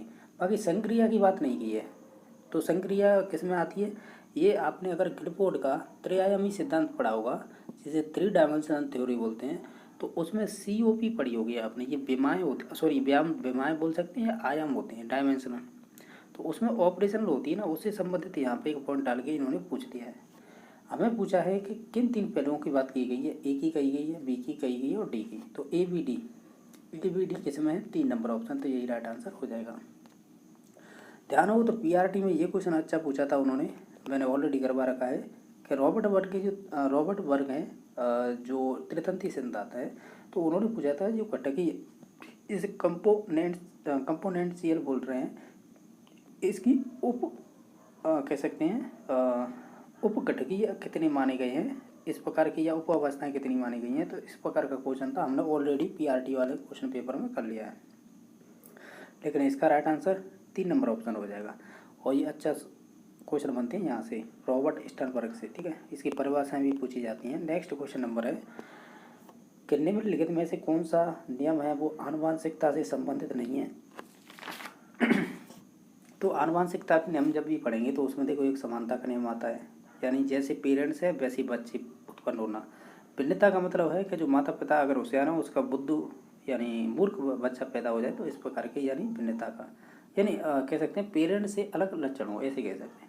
प्रतिगमन का मतलब होता है उल्टे लक्षण वाला, कह सकते हैं विपरीत लक्षण वाला, तो ये भी था।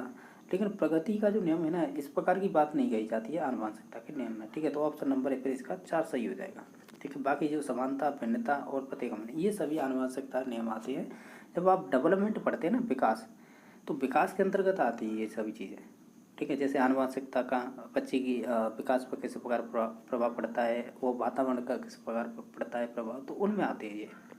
क्वेश्चन नंबर 8 है कि सामाजिक अधिगम के अंतर्गत संदर्भ में, यानी सामाजिक अधिगम के संदर्भ में कौन सी शिक्षण अधिगम रणनीति विद्यार्थी के लिए सर्वाधिक उपयोगी रही है।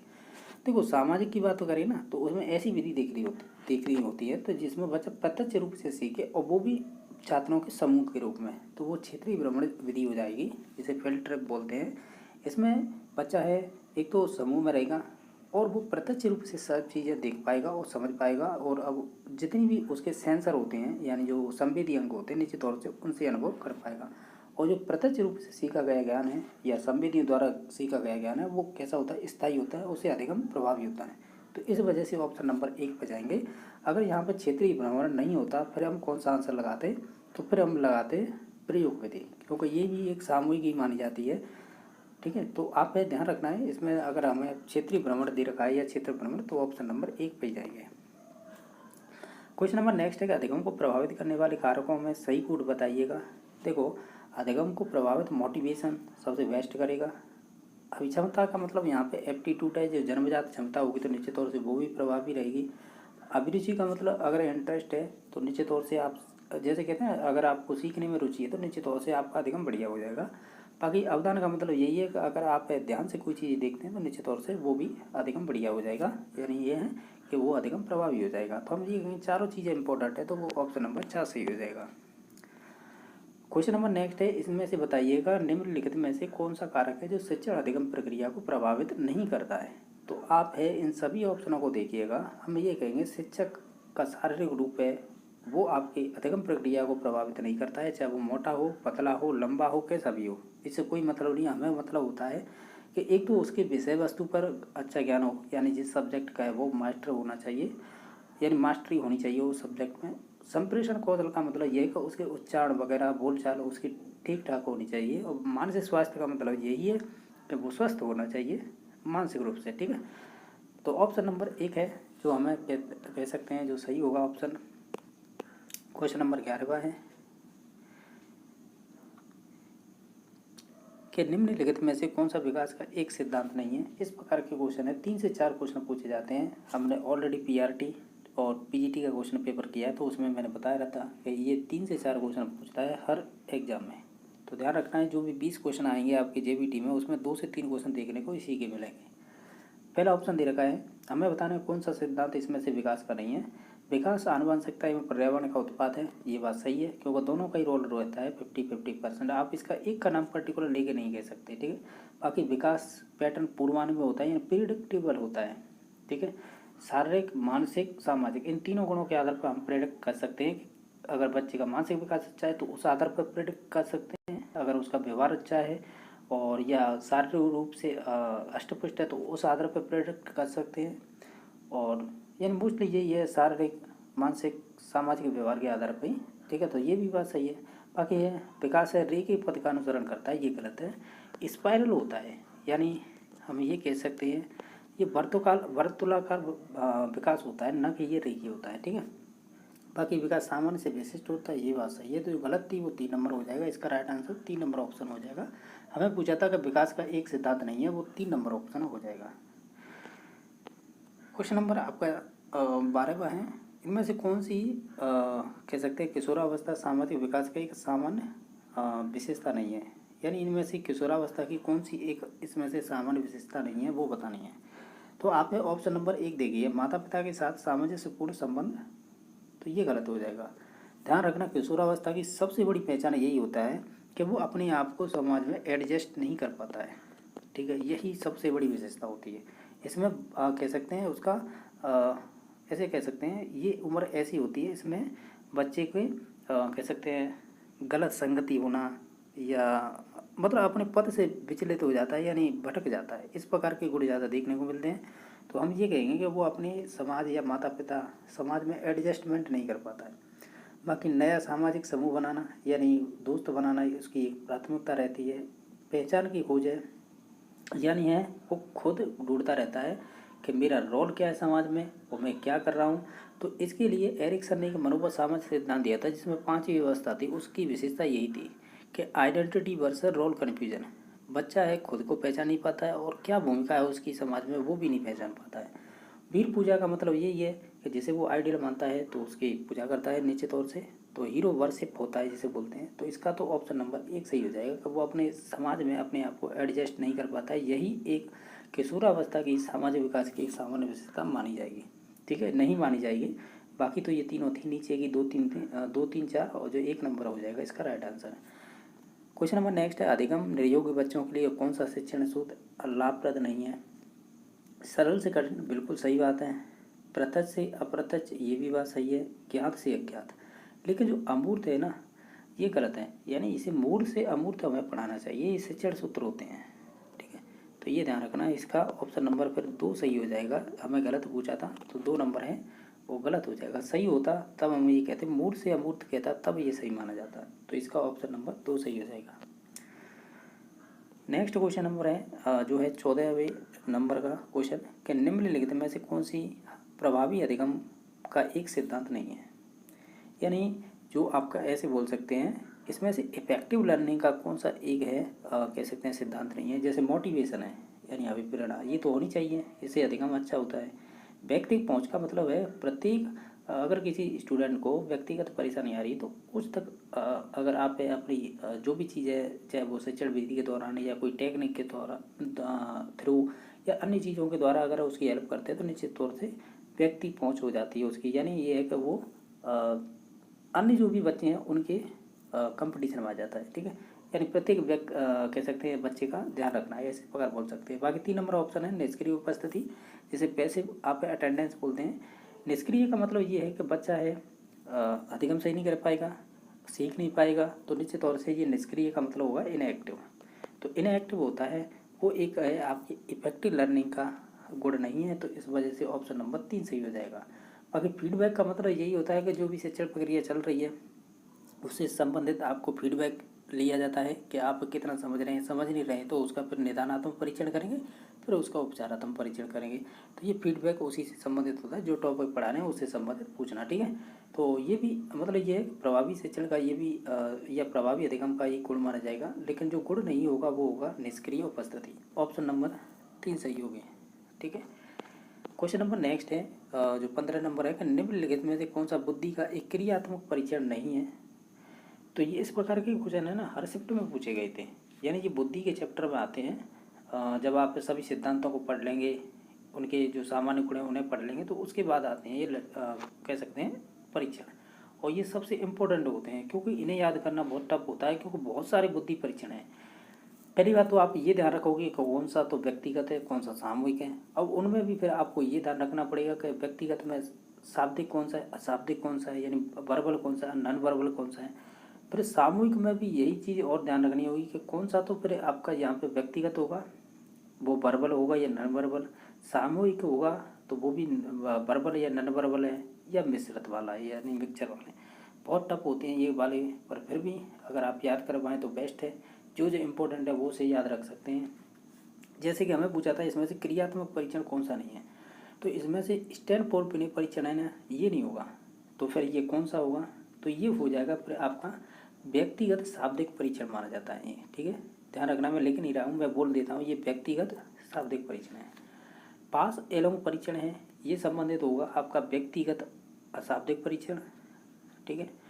और आपका जो आपका को जी लिख रहा है ना, को ब्लॉक डिजाइन परीक्षण, ये भी आपका होगा ये भी आपका होगा व्यक्तिगत अशाब्दिक। और जो सेगोइन फॉर्म परीक्षण है ये संबंधित होगा आपके ये तो क्रियात्मक परीक्षण से संबंधित होगा, तो इसमें से फिर संबंधित कौन सा नहीं होगा, फिर यही नहीं होगा स्टेट और विनय परीक्षण। इसका ऑप्शन नंबर 4 सही हो जाएगा। ये सबसे टफ क्वेश्चन होते हैं इस प्रकार के। नेक्स्ट क्वेश्चन नंबर 16 है कि व्यक्तिगत भिन्नताओं के संदर्भ में कौन सा कथन सही नहीं है। आप ये सभी ऑप्शनों को पढ़िएगा।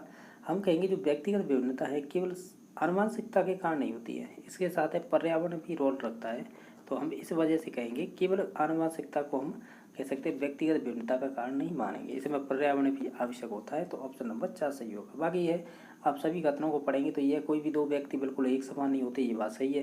व्यक्तिगत भिन्नता विशेषताओं के संबंध में विचलन पाया जाता है या डेविएशन पाया जाता है, बिल्कुल सही बात है। और 3 नंबर ऑप्शन है व्यक्ति भिन्नताएं या व्यक्ति भिन्नताएं अपनी समग्रता व्यक्ति को अलग करती है। यानी आप ऐसे आपने ट्राइड पढ़े होंगे सील गुण, तो हर व्यक्ति के अपने अपने गुण अलग होते हैं। तो इस प्रकार ये तीनों कथन तो सही थे, 4 नंबर कथन था वो गलत था। क्वेश्चन नंबर 17 है, इस प्रकार पूछा है कि वह शिक्षा जो कर के सीखने को बढ़ावा देती है और सीखने के लिए विद्यार्थी को उनके वातावरण के साथ अंतःक्रिया सुनिश्चित करती है। बस इसमें एक ही पॉइंट पहचानना था कि कर के सीखना, लर्निंग बाय डूइंग है, वो प्रगतिशील शिक्षा की बात करता है। तो इसमें ऑप्शन नंबर 2 सही हो जाएगा, जो जॉर्ज डीवी ने दी थी। ये ध्यान रखना है, यानी इसे प्रवर्तक माने जाते हैं और इसे विकसित करने वाले भी माने जाते हैं। हालांकि समावेशी शिक्षा भी यहाँ पे ऑप्शन देके इन्होंने कन्फ्यूज करके रखा था कि इसमें समावेशी शिक्षा होगा या प्रगतिशील शिक्षा। प्रगतिशील शिक्षा में यही ध्यान रखना है, बच्चे को करके सीखने पर ज़्यादा जोर दिया जाता है, यानी उन्हें ऐसा कैसे माहौल दिया जाता है जिससे बात उस वातावरण में, यानी जिसमें उन्हें ये शिक्षा दी जा रही है तो वो इंटरेक्ट कर पाते हैं, ठीक है। जो भी है शिक्षक है या जो स्टूडेंट है समूह है उसमें, ठीक है। तो ऑप्शन नंबर इसका 2 सही हो जाएगा। क्वेश्चन नंबर 18 है, इस प्रकार पूछा है कि कौन सा युग्म है जो अभिप्रेरणा के सिद्धांतों एवं प्रतिपादकों के संबंध में सही नहीं है। जैसे एक तरफ तो अभिप्रेरणात्मक सिद्धांत दे रखे हैं, दूसरी तरफ उनके प्रतिपादक। जैसे मूल प्रवृत्ति का सिद्धांत है, इसमें एटकिंसन दे रखा है, जबकि एटकिंसन है ये गलत है। क्यों है, क्योंकि मूल प्रवृत्ति का सिद्धांत है वो विलियम मैकडूगल ने दिया था। मैकडूगल मैंने नाम बोल रहा हूँ, विलियम मैकडूगल, ठीक है। बाकी आवश्यक पदानुक्रम का सिद्धांत है ये अब्राहम मैस्लो ने दिया था। प्रणोद सिद्धांत जिसे ड्राइव थ्योरी बोलते हैं या ड्राइव थ्योरी बोलेंगे तो ये वुडवर्थ से संबंधित है। उपलब्धि अभिप्रेरणा सिद्धांत है ये मैकलिंड ने दिया था, फिर बाद में एटकिंस भी जुड़ गए थे इसी के अंतर्गत, ठीक है। तो हम ये कहेंगे कि इसमें से ऑप्शन नंबर 1 गलत हो जाएगा, बाकी हैं सभी ऑप्शन सही थे। अब्राहम मैस्लो की जो आवश्यकता पदानुक्रम सिद्धांत है, इसमें 5 स्टेप दे रखे थे, इसे ध्यान रखना है। जो शुरुआत का होता है उसे निम्नतम बोलते हैं और जो लास्ट का होता है उसे उच्चतम बोलते हैं। इसकी ट्रिक है P/ के नाम से। आप इसे याद रख सकते हैं तो रख लीजिए, क्योंकि ये बहुत इंपॉर्टेंट है। अब्राहम मैस्लो का पदानुक्रम का सिद्धांत, यानी पी से फिजिकल हो जाएगी, ये फिजिकल आवश्यकता होती है, जैसे भूख प्यास इस प्रकार की। दूसरी है एस का मतलब सेफ्टी, यानी उसे सुरक्षा चाहिए समाज में। अगर सुरक्षा मिल जाएगी तो फिर उसे प्यार चाहिए, और फिर प्यार मिल जाएगा तो फिर उसे सम्मान भी चाहिए, और फिर सम्मान मिल जाएगा तो फिर उसे मोक्ष चाहिए, यानी सेल्फ एक्चुअलाइजेशन बोलते हैं, स्वयं का यथाधिकरण। ठीक है, तो इस प्रकार के ये 5 स्टेप हैं, ये इंपॉर्टेंट है, पूछे जाते हैं। बाकी उपलब्धि अभिप्राय सिद्धांत है, केवल यही पूछा जाता है, ये किसके द्वारा दिया गया, तो मैकलैंड, ठीक है, मैकलीलैंड है, और इनके साथ है एटकिंस, होंगे इसका नाम है, एटकिंसन का पूरा नाम। तो इन दोनों ने ही मिलकर दिया था, जिसमें शुरुआत मैकलीलैंड ने की थी, बाद में जुड़े थे आपके एटकिंसन। ठीक है, तो इस प्रकार इसका ओवरऑल सभी आपने बात कर ली है। 19 नंबर क्वेश्चन इस प्रकार पूछा था कि जो आपका CCE होता है, सतत एवं व्यापक मूल्यांकन का सही अर्थ क्या होता है। लगातार परीक्षा लेना, तो ऐसा तो कोई लॉजिक नहीं है, क्योंकि लगातार परीक्षा नहीं ली जाती हैं। केवल शैक्षिक उपलब्धि का मापन करना, ये भी गलत है। तो सही क्या है, हम कहेंगे अगर हमें उपयुक्त अंतराल के बाद निरंतर परीक्षा लेंगे, ये बात सही है। शैक्षिक के साथ साथ आप शैक्षिक का मतलब ये है कि खेलकूद के द्वारा समझाना, या कोई अन्य टेक्निक के द्वारा या शिक्षण विधियों के द्वारा, जिसमें आप शैक्षिक के रूप में समझा सकते हो। तो ये दोनों पक्ष इसमें मूल्यांकन किए जाते हैं, शैक्षिक अशैक्षिक। शैक्षिक का मतलब वही है खेल के माध्यम से, यानी कोई टेक्निक के माध्यम से। तो हम ये कहेंगे BOC जिस ऑप्शन में 2 नंबर में दिखाई दे रही है, तो यही राइट आंसर हो जाएगा, बाकी कोई नहीं होगा। क्वेश्चन नंबर नेक्स्ट है कि पावलर के अनुबंधन सिद्धांत में स्वाभाविक एवं कृत्रिम उद्दीपकों के मध्य अनुबंधन को कौन सा कारक धनात्मक रूप से प्रभावित नहीं करता है। जैसे ऑप्शन दे रखा है, उद्दीपकों के प्रस्तुतिकरण का उपयुक्त समय। इसके लिए अनुबंधन की मैंने 4 विधियां बताई थी, ऑलरेडी हम PRT वाले या PGT वाले क्वेश्चन में कर चुके हैं, वहाँ पे पूछा था। मैंने एक ट्रिक बताई थी, HDM को TP हुआ, इस प्रकार की ट्रिक थी, जिसमें M साइलेंट रहता है। तो इसमें से हमने बोला था एस का मतलब होता है सुमेलेंटेनियस, इसे बोल सकते हैं स्वाभाविक, एक तरह से प्रक्रिया होती है। बाकी D से डिले हो जाएगी, T से होगी ट्रेस, और B से होगी बैकवर्ड। इसमें से सबसे प्रभावी रहती है वो डिले रहती है, जिसमें घंटी की आवाज़ पहले दी जाती है, उसके बाद भोजन यानी 2-3 सेकंड बाद या 5 सेकंड बाद दिया जाता है। तो ये सबसे प्रभावी मानी जाती है। बाकी एस की बात करें तो इसमें साइमल्टेनियस बोलते हैं। तो इसमें क्या होता है, इसमें भोजन और घंटी एक साथ दिए जाते हैं। और ट्रेस का मतलब क्या होता है, ट्रेस का मतलब होगा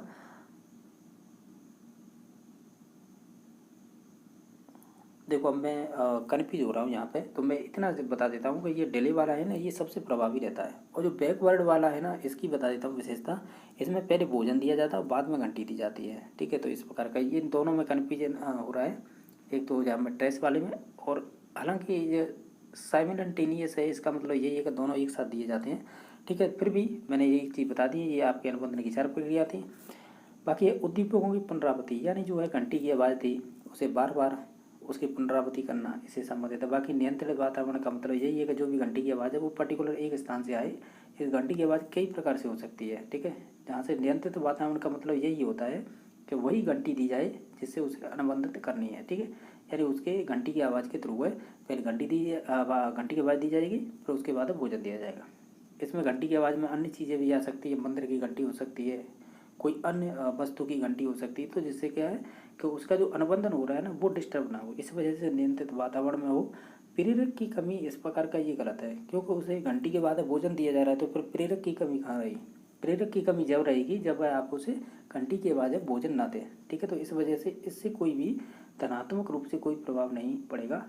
इस प्रकार का ये कथन था, ये क्वेश्चन पूछा गया, तो ऑप्शन नंबर 4 सही हो जाएगा। क्वेश्चन नंबर नेक्स्ट है, इनमें से वस्तुनिष्ठ प्रकार का प्रश्न नहीं है, मिलान चिन्ह होता है। बहुविकल्पी जो आपको ये क्वेश्चन दिया है बहुविकल्पी है, तो ये होता है।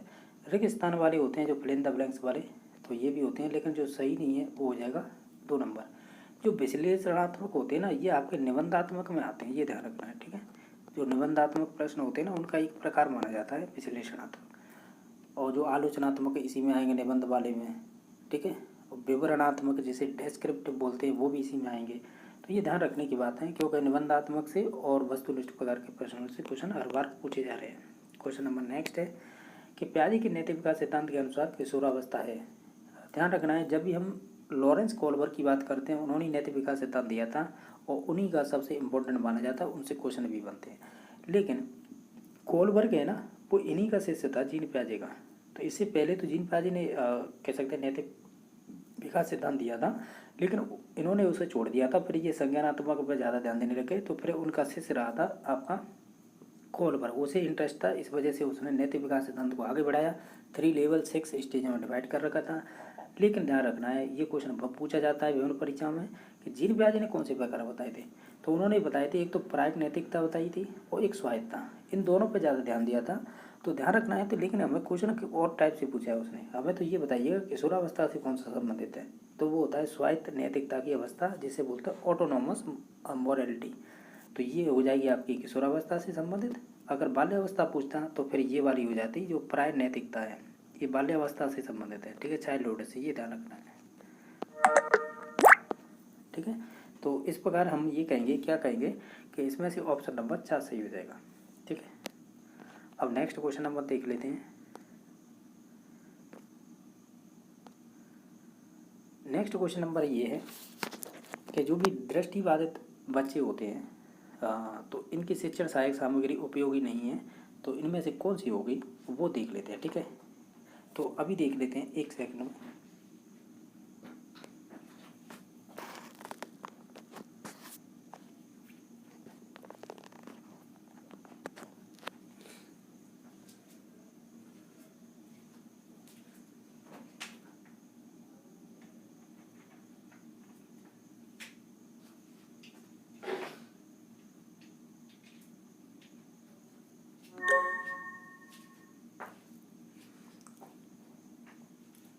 तो इनमें हो जाएगी, जैसे कि आप देख पा रहे होंगे, जैसे कि दृष्टिबाधित विद्यार्थियों के लिए कौन सी इसमें से सहायक सामग्री उपयोग नहीं होगी। जैसे कि देख नहीं पाते उनके लिए ब्रेल सामग्री उपयोगी रहेगी। बोलती हुई किताबें भी इम्पोर्टेंट रखेंगी। उभरते हुए चित्र वाली जो भी चीज़ें होंगी, मानचित्र हो, किताब हो, या कोई चीज़ थ्योरी हो, तो ये सभी मायने रखेंगी। लेकिन फ्रेम स्ट्रीम्स है ना, या स्टेप्स बोलते हैं, जब बच्चा दृष्टिबाधित है ऑलरेडी, तो वो देख ही नहीं पाएगा इन फिल्म स्टेप्स को, तो फिर इसका कोई मतलब नहीं रहेगा। तो हमें यही पूछा था कौन सी सामग्री उपयोगी नहीं है, तो वो 3 नंबर ऑप्शन इसका सही हो जाएगा। बाकी 3 ऑप्शन ब्रेल सामग्री, बोलती किताबें, उभरते हुए चित्र या उभरते हुए मानचित्र, ये सभी इनके दृष्टिबाधित विद्यार्थियों के लिए उपयोगी सामग्री मानी जाती है। क्वेश्चन नंबर नेक्स्ट है कि लॉरेंस कोलबर्ग यानी कोलबर्ग ने के नैतिक विकास सिद्धांत की कौन सी अवस्था है जो पारंपरिक नैतिकता का स्तर नहीं है। हालांकि हमने यही क्वेश्चन अभी किया था, ये वाला, पियाजे के नैतिक विकास सिद्धांत के अनुसार किशोरावस्था संबंधित है। यही सिद्धांत इन्होंने आगे बढ़ा के इन 3 लेवल और आपकी 6 उप स्टेजों में बांटा था। तो आपको ये पूछा गया है इस क्वेश्चन में कि इनमें से कौन सी अवस्था है जो परंपरागत है, यानी परंपरागत का मतलब जो आपकी कन्वेंशनल लेवल होता है सेकंड, उस स्तर से संबंधित नहीं है।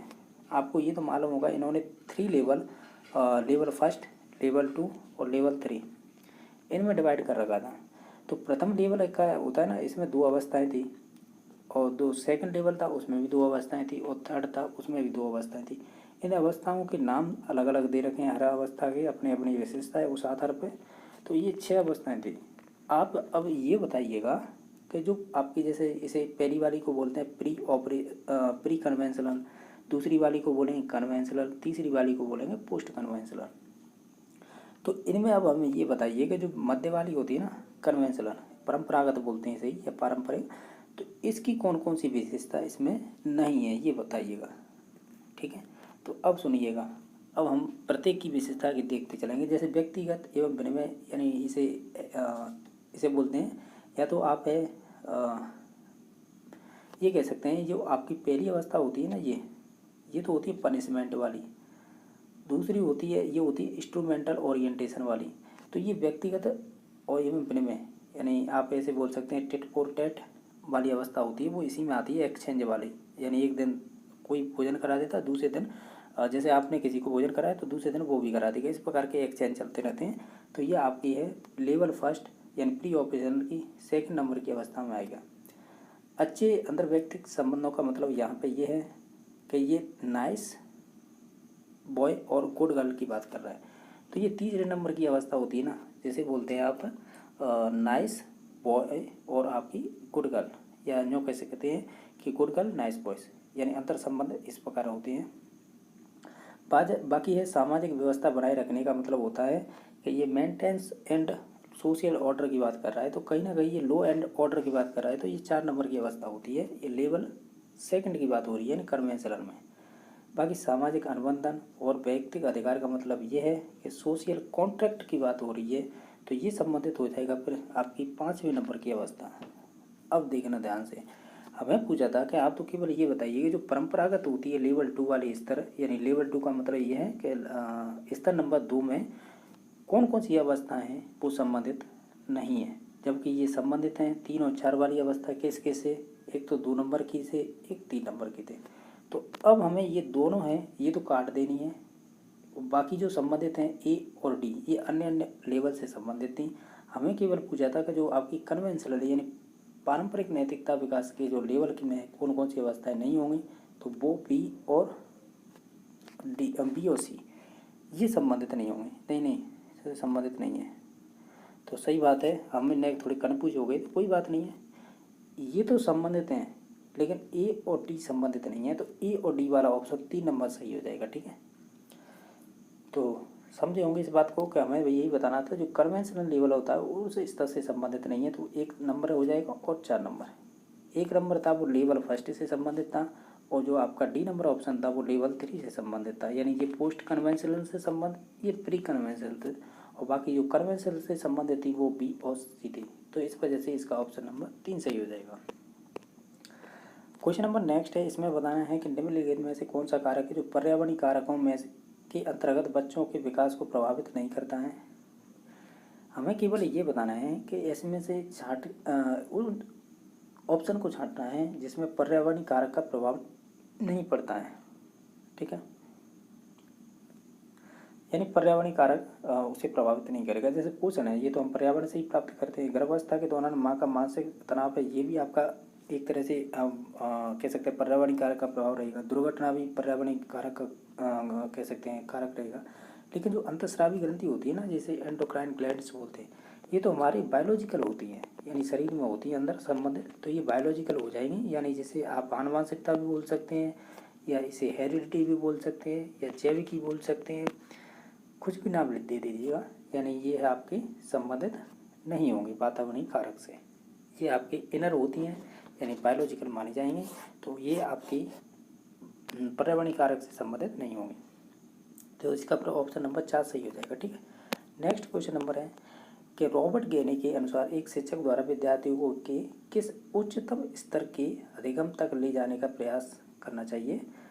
तो देखो, रॉबर्ट गेने ने है अपनी एक सीखने की पदानुक्रमित एक सिद्धांत दिया था सीखने का, जिसमें इन्होंने रॉबर्ट गेने ने 8 स्टेप बताए थे, जिनमें से सबसे उच्चतम स्तर होता है जिसे समस्या समाधान बोलते हैं, हम उस स्तर तक ले जाना चाहिए, क्योंकि ये आपके माइंड से संबंधित होती है, संज्ञानात्मक या मानसिक विकास से संबंधित होती है, इस वजह से। अब मैं आपको बता देता हूँ, इनकी पदानुक्रम इस प्रकार की थी, पिरामिड जैसी। अब इनमें स्टेप कैसे होते हैं, मैंने जो याद कर रखा है इस हिसाब से कि SSC वर्सेज DCRP, अगर आप अपने हिसाब से हिंदी में याद कर रखें तो नहीं रखें, अगर ये ट्रिक याद कर लेते हैं तो कभी भूलेंगे नहीं। जैसे अब इनके क्रम क्या थे, जो आपके इस 4 की शुरुआत के थे ये तो व्यवहारिक थे, यार शारीरिक से संबंधित थे। बाकी ये 3 स्टेप थे ना, वो 4 स्टेप थे लास्ट के, ये आपके उच्च स्तर माने जाते हैं, जिसमें से सबसे उच्चतम होगा P यानी प्रॉब्लम सॉल्विंग, ये संज्ञानात्मक यानी दिमाग से संबंधित थे। एस का पहले का मतलब होता है आप सिग्नल और या किसी संकेत के द्वारा सीखते हैं, तो वो माना जाता है आपके निम्नतम स्तर। दूसरा है SR, यानी SR की बात की जाती है थॉर्नडाइक से संबंधित, यानी SR की बात करें, स्टिमुलेट रेस्पॉन्स की बात करें, तो वो आपके इसमें आएगा सेकंड वाले में। C का मतलब चेन होता है, यानी चेन लर्निंग के द्वारा सीखना होता है, तो ये आपकी 3 नंबर के स्टेप है। वर्बल का मतलब होता है शाब्दिक, या अगर किसी शब्द के द्वारा सीखना। डी का मतलब होता है डिस्क्रिमिनेशन, जिसे बोलते हैं विभेदन, यानी विभेदन के द्वारा यानी अंतर कर पाना किसी चीज़ में, उसके द्वारा सीखना। सी का मतलब होता है कॉन्सेप्ट, यानी जैसे संप्रत्यय बोलते हैं, किसी संप्रत्यय के थ्रू सीखना। आर का मतलब होता है किसी रूल के द्वारा सीखना। पी का मतलब होता है प्रॉब्लम सॉल्विंग, यानी समस्या समाधान। ये पदानुक्रम ही बताई थी, ये निम्नतम स्तर, ये उच्चतम। हमें यही पूछा था किस उच्चतम स्तर अधिगम तक ले जाने का प्रयास करना चाहिए, तो हमें इस तक ले जाने का प्रयास करना चाहिए, प्रॉब्लम सॉल्विंग तक। ध्यान रखना, इससे मैंने और भी पेपर करवाए हैं तो उसमें पूछा था कि इससे सीखने से पूर्व कौन से स्तर की आवश्यकता नहीं होगी, तो वो आपके रूल की नहीं होगी। इस प्रकार के क्वेश्चन है, बार बार पूछे जाते हैं, तो ध्यान रखना ये प्रीवियस में आए हुए क्वेश्चन से ही जानकारी मिलती है।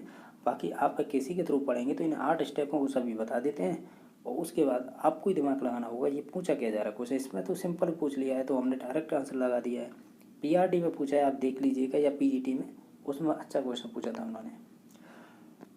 क्वेश्चन नंबर नेक्स्ट है कि उपयोग का नियम और अनुपयोग का नियम थॉर्नडाइक के अधिगम सिद्धांत के अनुसार है किस सीखने के नियम से संबंधित है। तो ये आपका हो जाएगा अभ्यास के नियम से।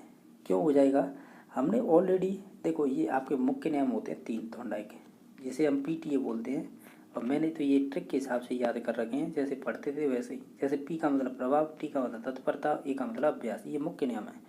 इन्हीं पे ज़्यादा जोर रखा था इन्होंने, और यही प्रभावी रहते हैं सीखने में, ठीक है। जैसे अभ्यास का नियम है, इसमें माने जाते हैं 2 उपनियम है, उपयोग का और अनुपयोग का। अगर आप कोई चीज़ सीख रहे हैं वो उपयोगी है आपके जीवन में, तो निश्चित तौर से आप उसका उपयोग करेंगे और उसे सीखेंगे भी। अनुपयोग का मतलब ये है कि वो चीज़ आपकी ज़िंदगी से या व्यवहार से या आप जो सीख रहे हैं उससे कोई मतलब नहीं है, तो वो आप नहीं सीखेंगे। यही होता है अभ्यास का नियम, जिसे लॉ ऑफ एक्सरसाइज बोलते हैं। प्रभाव का नियम है, ये लॉ ऑफ इफेक्ट होता है।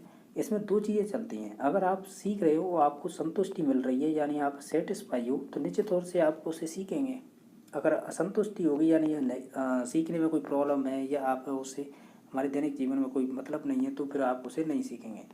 तत्परता का मतलब रेडीनेस होता है कि एक इसका एग्जाम्पल आता है कि आप है घोड़े को तालाब के किनारे तक ले जा सकते हैं, लेकिन उसे पानी पीने के लिए बाधित नहीं कर सकते। ये तत्परता है। इसका मतलब ये है कि अगर आपके मन में है सीखने की, तभी सीख पाएंगे, अदरवाइज आप कितना भी प्रेशर डालें आपके पास, नहीं सीखेंगे। यही होती है रेडीनेस। इसमें भी 2 नियम चलते हैं। एक तो तत्परता में कौन कौन से नियम आते हैं, 2 अभ्यास में हो गए उपयोग अनुपयोग, और आपके प्रभाव में हो जाएंगे संतुष्टि असंतुष्टि। तो फिर तत्परता में कौन से आ जाएंगे आपके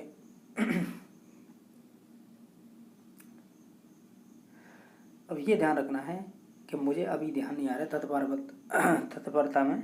ये हो सकता है ये रुचि अरुचि का सिद्धांत हो सकता है, क्योंकि हम जब हम ये करें कि रेडीनेस की बात कर रहे हैं, तो रेडीनेस का मतलब यही है कि इंटरेस्ट से संबंधित होती है कि आप सीखने के इच्छुक हैं या नहीं। तो रुचि अरुचि का बोल सकते हैं, रुचि अरुचि। यही है कि आपको इंटरेस्ट है तो सीखेंगे, या नहीं इंटरेस्ट है तो उसे भूल जाएंगे या नहीं सीखेंगे। तो ये है, ठीक है। तो ओवरऑल हमने सभी बात कर ली है। ये इसका राइट आंसर 2 नंबर ऑप्शन हो जाएगा। और एक है बहु प्रतिक्रिया का नियम, का मतलब है इसे लॉ ऑफ मल्टीपल रेस्पॉन्स बोलते हैं।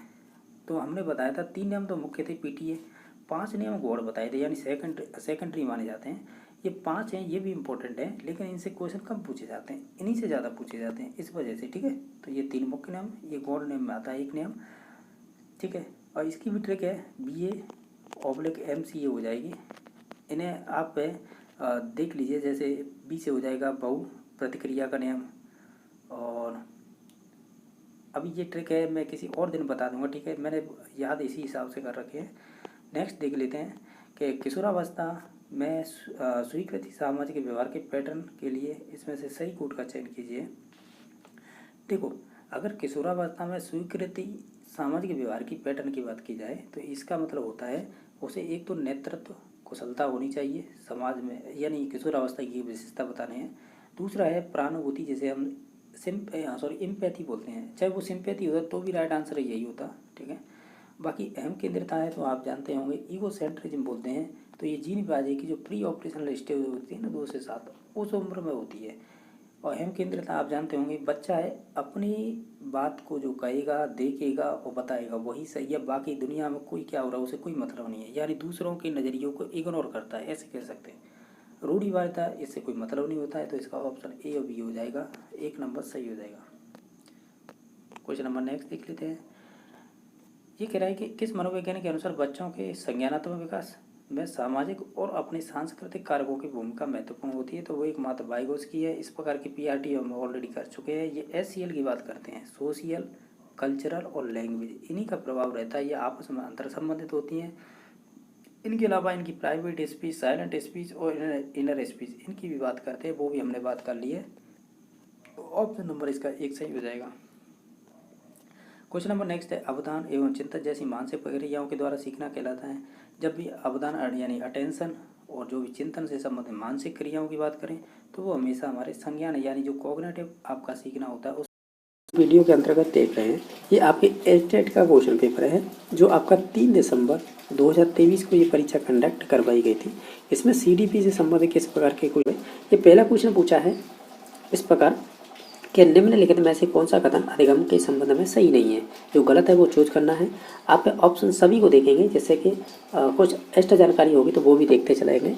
इसमें से हमें पूछा था अधिगम के बारे में, जो गलत है स्टेटमेंट वो चूज करना है। पहला कथन कह रहा है कि अधिगम अभ्यास द्वारा व्यवहार में परिवर्तन है, ये स्टेटमेंट सही है और जब अधिगम की आप विशेषताएं पढ़ते हैं तो उसके अंतर्गत आता है ये, ठीक है। सेकंड आपका कथन है कि अधिगम अनुभवों के परिणाम स्वरूप होता है, ये भी बात सही है। थर्ड ऑप्शन है अधिगम व्यवहार में अपेक्षाकृत स्थायी परिवर्तन करता है और ये भी बात सही है। तो हम कहेंगे ऑप्शन नंबर 4 गलत हो जाएगा।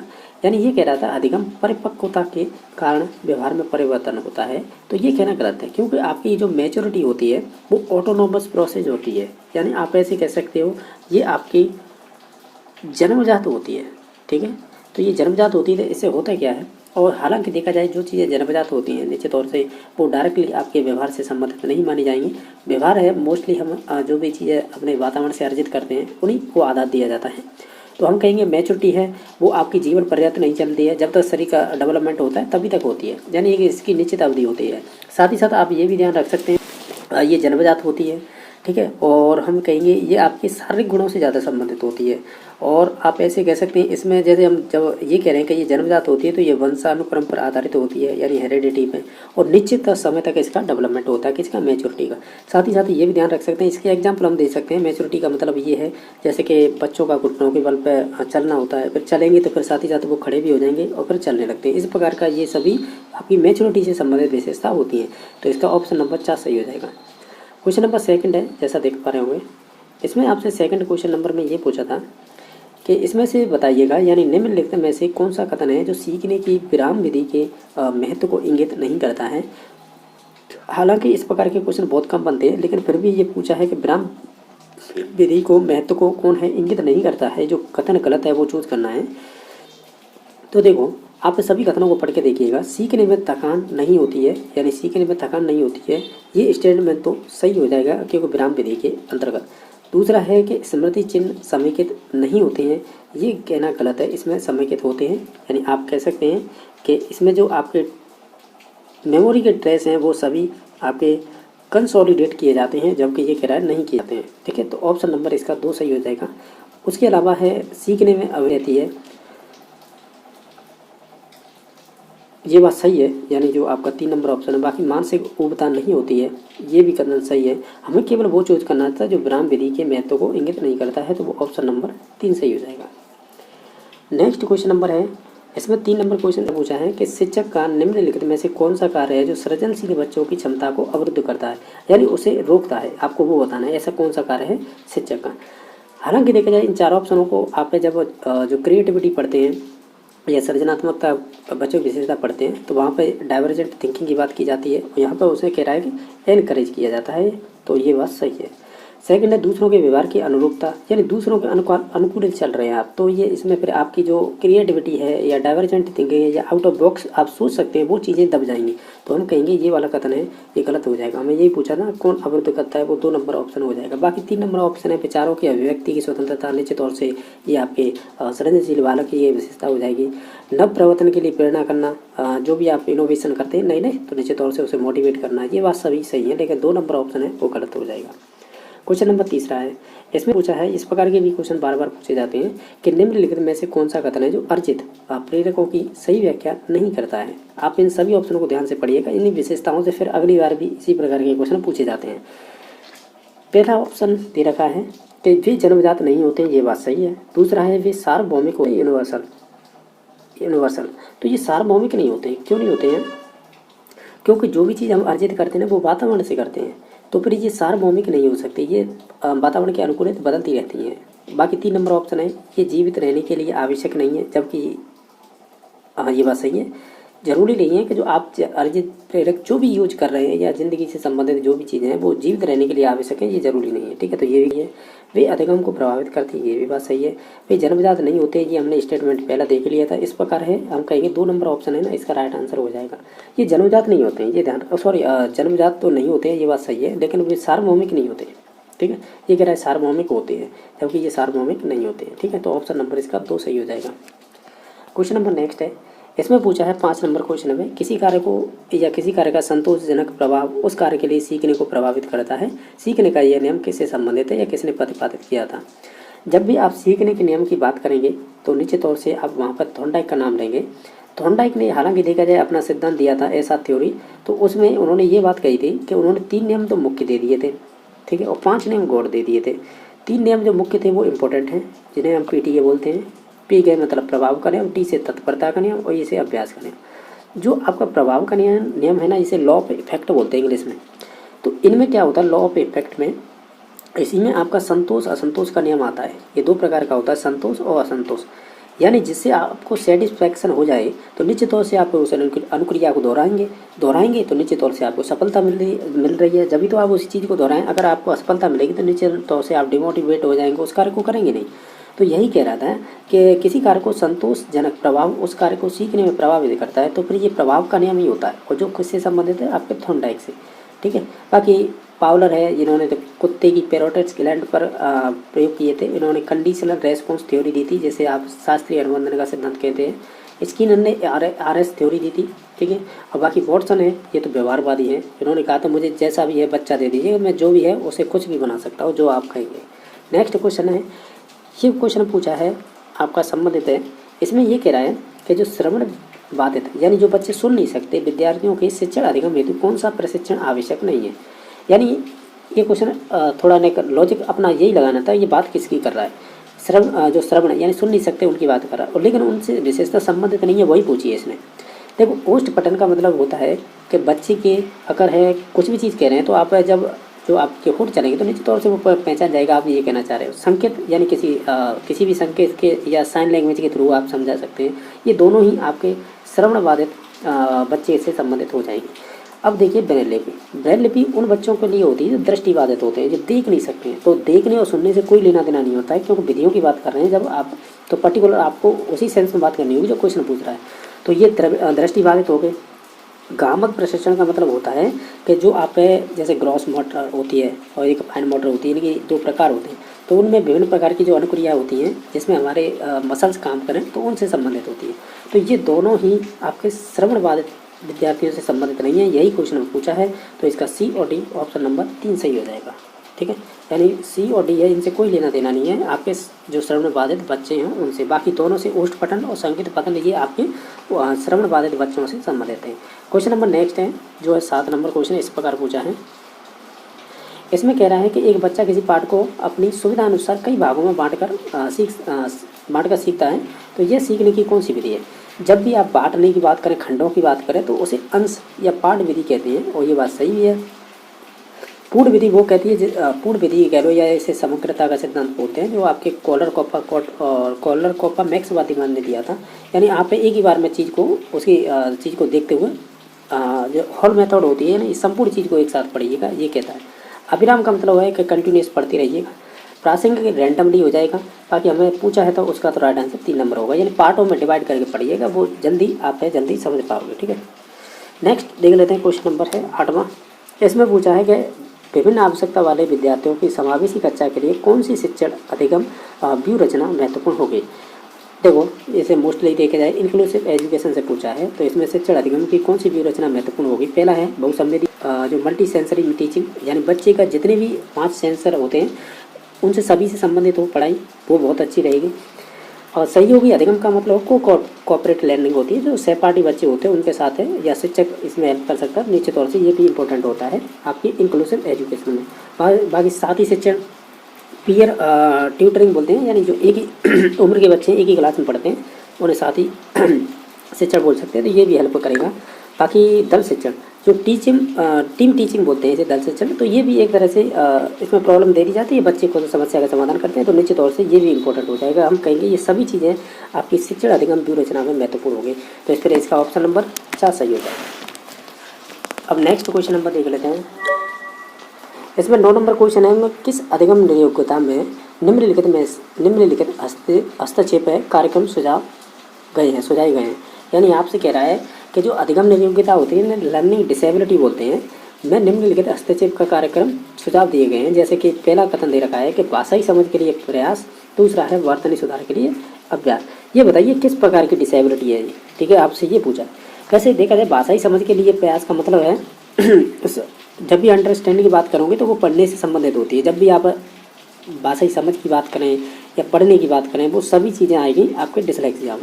बाकी वर्तनी सुधार के लिए जैसा पढ़ोगे वैसा ही लिखोगे, तो निश्चित तौर से ये विशेषताएं सोचने वाली थी। दोनों ही स्टेटमेंट अच्छे पूछे थे, ये डिसलेक्सिया से संबंधित होंगे। बाकी डिस्ग्राफिया लेखन संबंधित डिसेबिलिटी होती है, और ये आपकी वेद की घटनाओं से संबंधित होती है। तो इस प्रकार इसका ऑप्शन नंबर तो एक ही सही हो जाएगा, ठीक है। नेक्स्ट क्वेश्चन नंबर देख लेते हैं। ये कह रहा है क्वेश्चन नंबर कि किस मनोवैज्ञानिक ने अपने संज्ञानात्मक विकास सिद्धांत में वस्तु स्थायित्व का संप्रत्यय प्रस्तुत किया था। जब भी ऑब्जेक्ट परमानेंस बोलते हैं इसे, वस्तु स्थायित्व को, ये जब भी बात होगी वो आपके जीन प्याजे से संबंधित होगी। इनकी 4 अवस्थाएं थी, जैसे बोलते हैं SPCF, यानी सेंसरी मोटर स्टेज और सेंसरी ऑपरेशनल स्टेज बोल सकते हैं, या सेंसरी मोटर स्टेज। दूसरी थी प्री ऑपरेशनल, तीसरी थी कॉन्क्रीट, चौथी थी फॉर्मल, या ऐसे ही एब्स्ट्रैक्ट बोल देते हैं। जो सेंसरी मोटर स्टेज है ना, उसी के अंतर्गत आती है आपकी ऑब्जेक्ट परमानेंस। यानी ऑब्जेक्ट परमानेंस होता क्या है वो सुन लीजिएगा। अगर 0 से 18 माह का बच्चा है तो निश्चित तौर से उसके सामने से कोई भी चीज़ उठाइएगा, उसके सामने से उसे कोई फर्क नहीं पड़ेगा। जैसे वो 18 माह से लेकर 24 माह यानी 2 साल का हो जाता है, अगर उसके सामने से अब उठाओगे तो निश्चित तौर से वो ढूंढने लग जाएगा उन चीज़ों को जहाँ पे भी आप दूर करना चाहोगे उस वस्तु को। तो हम ये कहते हैं कि आंखों से ओझल हो जाना, इस प्रकार का ये क्वेश्चन आता है तो वो वस्तु स्थायित्व के लिए आता है, ठीक है। अगर ऑब्जेक्ट नहीं बन पा रहा है तो आंखों से ओझल हो जाना ये वाला कथन हो जाएगा। अगर वो ढूंढ पा रहा है तो फिर 18 से 24 माह यानी वस्तु स्थायित्व बन चुका है, जैसे ऑब्जेक्ट परमानेंस बोलते हैं। जीन प्याजे से संबंधित है, सेंसरी मोटर स्टेज में आएगा ये पहली अवस्था में, ठीक है। तो ऑप्शन नंबर 1 सही हो जाएगा। क्वेश्चन नंबर नेक्स्ट है। इस प्रकार के भी क्वेश्चन बहुत पूछे जाते हैं, ये CTET और बाकी STET पे तो पूछ लिए जाते हैं कि अनुदेशनात्मक कार्यक्रम के दौरान फीडबैक यानी प्रतिपुष्टि द्वारा सुधार के उद्देश्य से किया गया मूल्यांकन कहलाता है।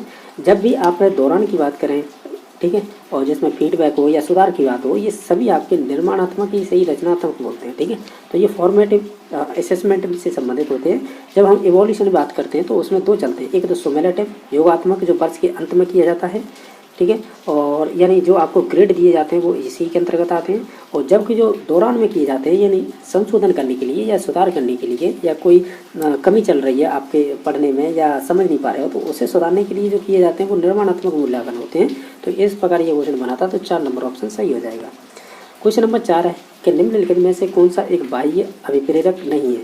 यानी आपसे ये पूछ रहा है इसमें से बाह्य अभिप्रेरक नहीं है, अभिप्रेरक को ही आप इसमें क्या कह रहा है, इसमें इंग्लिश में कह रहा है एक्सट्रिंग्स, यानी एक तो होते हैं इनबॉर्न, एक होते हैं एक्सट्रिंग।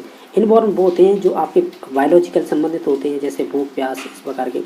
एक्सट्रिंग वो होते हैं या बाह्य अभिप्रेरक वो होते हैं जो आपके वातावरण से संबंधित होते हैं। जैसे अब इसमें देखें कि इसमें से बाह्य अभिप्रेरक नहीं है। अनुमोदन जिसे हम अप्रूवल बोलते हैं, वो हम मोस्टली मनुष्य से अप्रूवल लेते हैं या किसी अन्य संस्था से, तो निश्चित तौर से ये बाह्य हो जाएगी। सत्ता की बात करें, पावर, ये बाह्य होती है। उपलब्धि ये भी बाह्य होती है। लेकिन जो विश्राम होता है जिसे रेस्ट बोलते हैं, ये आपका बायोलॉजिकल होता है, इसे बोल सकते हैं यानी इनबॉर्न बोल सकते हैं, यानी ये आंतरिक अभिप्रेरक होता है। तो ऑप्शन नंबर 4 सही हो जाएगा। क्वेश्चन नंबर 9 है मानसिक आयु का संप्रत्यय किसने दिया था। ये आपके मानसिक आयु ये आपके विनय ने दिया था, अल्बर्ट विनय ने दिया था 1908 में। इसके साथ शायद टर्मन भी हुआ करते थे, तो विनय साइमन परीक्षण बोलते हैं इसे। मानसिक आयु तभी दी थी, तो ऑप्शन नंबर 1 सही हो जाएगा। बाकी स्टर्न और टर्मन ने आपको ध्यान हो M/C जो बुद्धि लब्धि का सूत्र है वो दिया था, इसमें 100 भी जोड़ी गई है, ठीक है। ध्यान रखना केवल टर्मन आ जाए तो भी राइट आंसर हो जाएगा, और स्टर्न और टर्मन आ जाए तो भी। टर्मन ये दे ही रखा है। बेसलर है, बेसलर ने एक मिश्रित परीक्षण दिया था। मिश्रित परीक्षण किसका, बुद्धि का, और ये किससे संबंधित होता है, ये सामूहिक बुद्धि परीक्षण होता है, ठीक है, मिश्रित वाला। और ये अच्छे क्वेश्चन है क्योंकि ये आगे चल के हमें क्वेश्चन देखने को मिलेगा। क्वेश्चन नंबर नेक्स्ट है के गेने यानी जिसका नाम है रॉबर्ट गेने है कि अधिगम प्रतिमान के अनुसार किसी भी संप्रत्य अधिगम के पूर्व किस प्रकार के अधिगम की आवश्यकता नहीं होगी। यानी जब आप रॉबर्ट गेने को पढ़ेंगे तो इसने सीखने के पदानुक्रम बताया था 8। इन्होंने क्रम बताया था जिसे मैंने याद कर रखा है SSC वर्सेज DCRP। यानी मैं एक बार बता देता हूँ, इसे बोलते हैं आप कह सकते हैं साइन या सिग्नल लर्निंग, दूसरे से हो जाएगा SR लर्निंग जैसे स्टिमुलेट रेस्पॉन्स, तीसरे से हो जाएगा चेन लर्निंग, चौथे से हो जाएगा वर्बल लर्निंग, पाँचवें से हो जाएगा डिस्क्रिमिनेशन जिसे विभेदन लर्निंग बोलते हैं, C से हो जाएगा कॉन्सेप्ट, R से हो जाएगा रूल यानी नियम के द्वारा सीखना, लास्ट में होती प्रॉब्लम सॉल्विंग। ये शुरुआत की 4 स्टेप होती हैं, ये आपकी कह सकते हैं व्यवहारिक होती हैं चीज़ें, ठीक है, व्यवहारिक मान सकते हैं, जिसमें आपके है माइंड की आवश्यकता नहीं होगी, बाकी या फिजिकल बोल सकते हैं। और बाकी जो लास्ट की 4 होती हैं ये होती हैं आपके संज्ञानात्मक यानी दिमाग से संबंधित यानी मानसिक रूप से बोल सकते हैं। इसमें शुरुआत का स्टेप होता है वो निम्न स्तर होता है और जो लास्ट का होता है वो उच्चतम होता है। हालांकि इन सभी स्टेप में देखें तो यहाँ पर हमसे बात कही गई है कि जो आपका C नंबर है ना, जो संप्रत्यय अधिगम के पूर्व, देखो संप्रत्यय यानी कॉन्सेप्ट है, कॉन्सेप्ट अधिगम के पूर्व किस प्रकार के अधिगम की आवश्यकता नहीं होगी। तो देखो ये R है ना, रूल से पहले आती है कॉन्सेप्ट, तो हमें नियम अधिगम की आवश्यकता नहीं होगी, ठीक है। तो इसमें यही पूछा था किस अधिगम की आवश्यकता नहीं होगी, तो नियम की नहीं होगी, तो ऑप्शन नंबर कह सकते हैं 2 सही हो जाएगा। बाकी श्रृंखला वाला आपका 3 नंबर का था, विभेदन है ये आपके 5 नंबर का था, संकेत अधिगम है ये आपके पहले नंबर का। ये आपके सोपानकी थे और इन सोपानकी को प्रदर्शित करने के लिए उन्होंने एक पिरामिड बनाया था जिसमें आपके शुरुआत के स्टेप होंगे वो मैंने बता दिया था। S होगा, दूसरा फिर S होगा, पहले से S से सिग्नल हो जाएगा या साइन बोल सकते हैं, दूसरे से SR हो जाएगा, तीसरे से फिर आपका SSC वर्स C हो जाएगा यानी चेन वाला, फिर SSC वर्सेज तो V हो जाएगा, फिर उसके बाद D हो जाएगा, फिर उसके बाद SSC वर्सेज DCC, फिर R और P लास्ट में हो जाता है प्रॉब्लम सॉल्विंग। तो संज्ञानात्मक क्षेत्र माना जाता है सबसे टफेस्ट, ठीक है। तो ऑप्शन नंबर इसका फिर 2 ही सही हो जाएगा। आपको ध्यान रखना होता है कि जो स्टेप पूछा जा रहा है उससे पहले वाला नहीं होगा, ये ध्यान रखना है, ठीक है। जैसे कि इसमें कॉन्सेप्ट पूछा गया तो ये C वाला ये था, इससे पहले वाला फिर R दे रखा है यानी रूल, तो ये नहीं होगा। तो ये चीज़ें आपको समझनी होगी, ये विभिन्न प्रकार की परीक्षाओं क्वेश्चन बनते हैं, उन्हीं के आधार पर इन चीज़ों को पहचाना जाता है। बाकी तो टीचर तो डायरेक्टली आपको ये रैंडमली पढ़ा देते हैं और जो क्वेश्चन बनते हैं उस आधार पर आपको सोचना होगा। नेक्स्ट क्वेश्चन नंबर है जो 15 नंबर क्वेश्चन है। 15 नंबर क्वेश्चन जैसा कि आप स्क्रीन पर देख पा रहे होंगे, इसमें क्या पूछा गया है। इसमें कह रहा है कि निम्नलिखित में से कौन सा ऐसा बुद्धि परीक्षण है जो एक अशाब्दिक बुद्धि परीक्षण है। हालांकि मैं इसका डायरेक्टली आंसर बता सकता हूं, लेकिन मैं आपको यहाँ पे एक चीज़ बताना चाहूँगा, मैं इन सभी की बात करूँगा कौन सा शाब्दिक है कौन सा अशाब्दिक है। आप जब पढ़ेंगे, जब बुद्धि चैप्टर पढ़ेंगे तो उसी में आते हैं ये सभी चीज़ें, ठीक है। तो देखो बुद्धि 2 प्रकार के परीक्षण मानी जाती है, एक तो व्यक्तिगत होता है, एक सामूहिक। जो सामूहिक होंगी ना वो फिर आपके 3 प्रकार के हो जाते हैं, शाब्दिक, अशाब्दिक और मिश्रित, ठीक है। जिसमें से मैं मिश्रित की बात कर चुका हूँ। बेसलर का बुद्धि परीक्षण है जो पिछले क्वेश्चन में आया था, जो स्टन वाला जिसमें मानसिक आयु पूछी थी, ठीक है, ये बात कर ली थी। अब देखिए इसमें पहला ऑप्शन दे रखा है आर्मी अल्फा परीक्षण, ये सामूहिक बुद्धि परीक्षण है, ठीक है। मैं ये बोलता जा रहा हूँ, ये ध्यान रखना, सामूहिक बुद्धि परीक्षण है। अब आप एक करोगे और ये आपका जो आर्मी अल्फा परीक्षण है ये आपके ऑटिस ने दिया था, ये USA से संबंधित है, ठीक है। और ये सामूहिक कैसा है, शाब्दिक बुद्धि परीक्षण है। आप जब पढ़ेंगे तो इन चीज़ों को जरूर पढ़ना क्योंकि ये परीक्षाओं क्वेश्चन बन जाते हैं।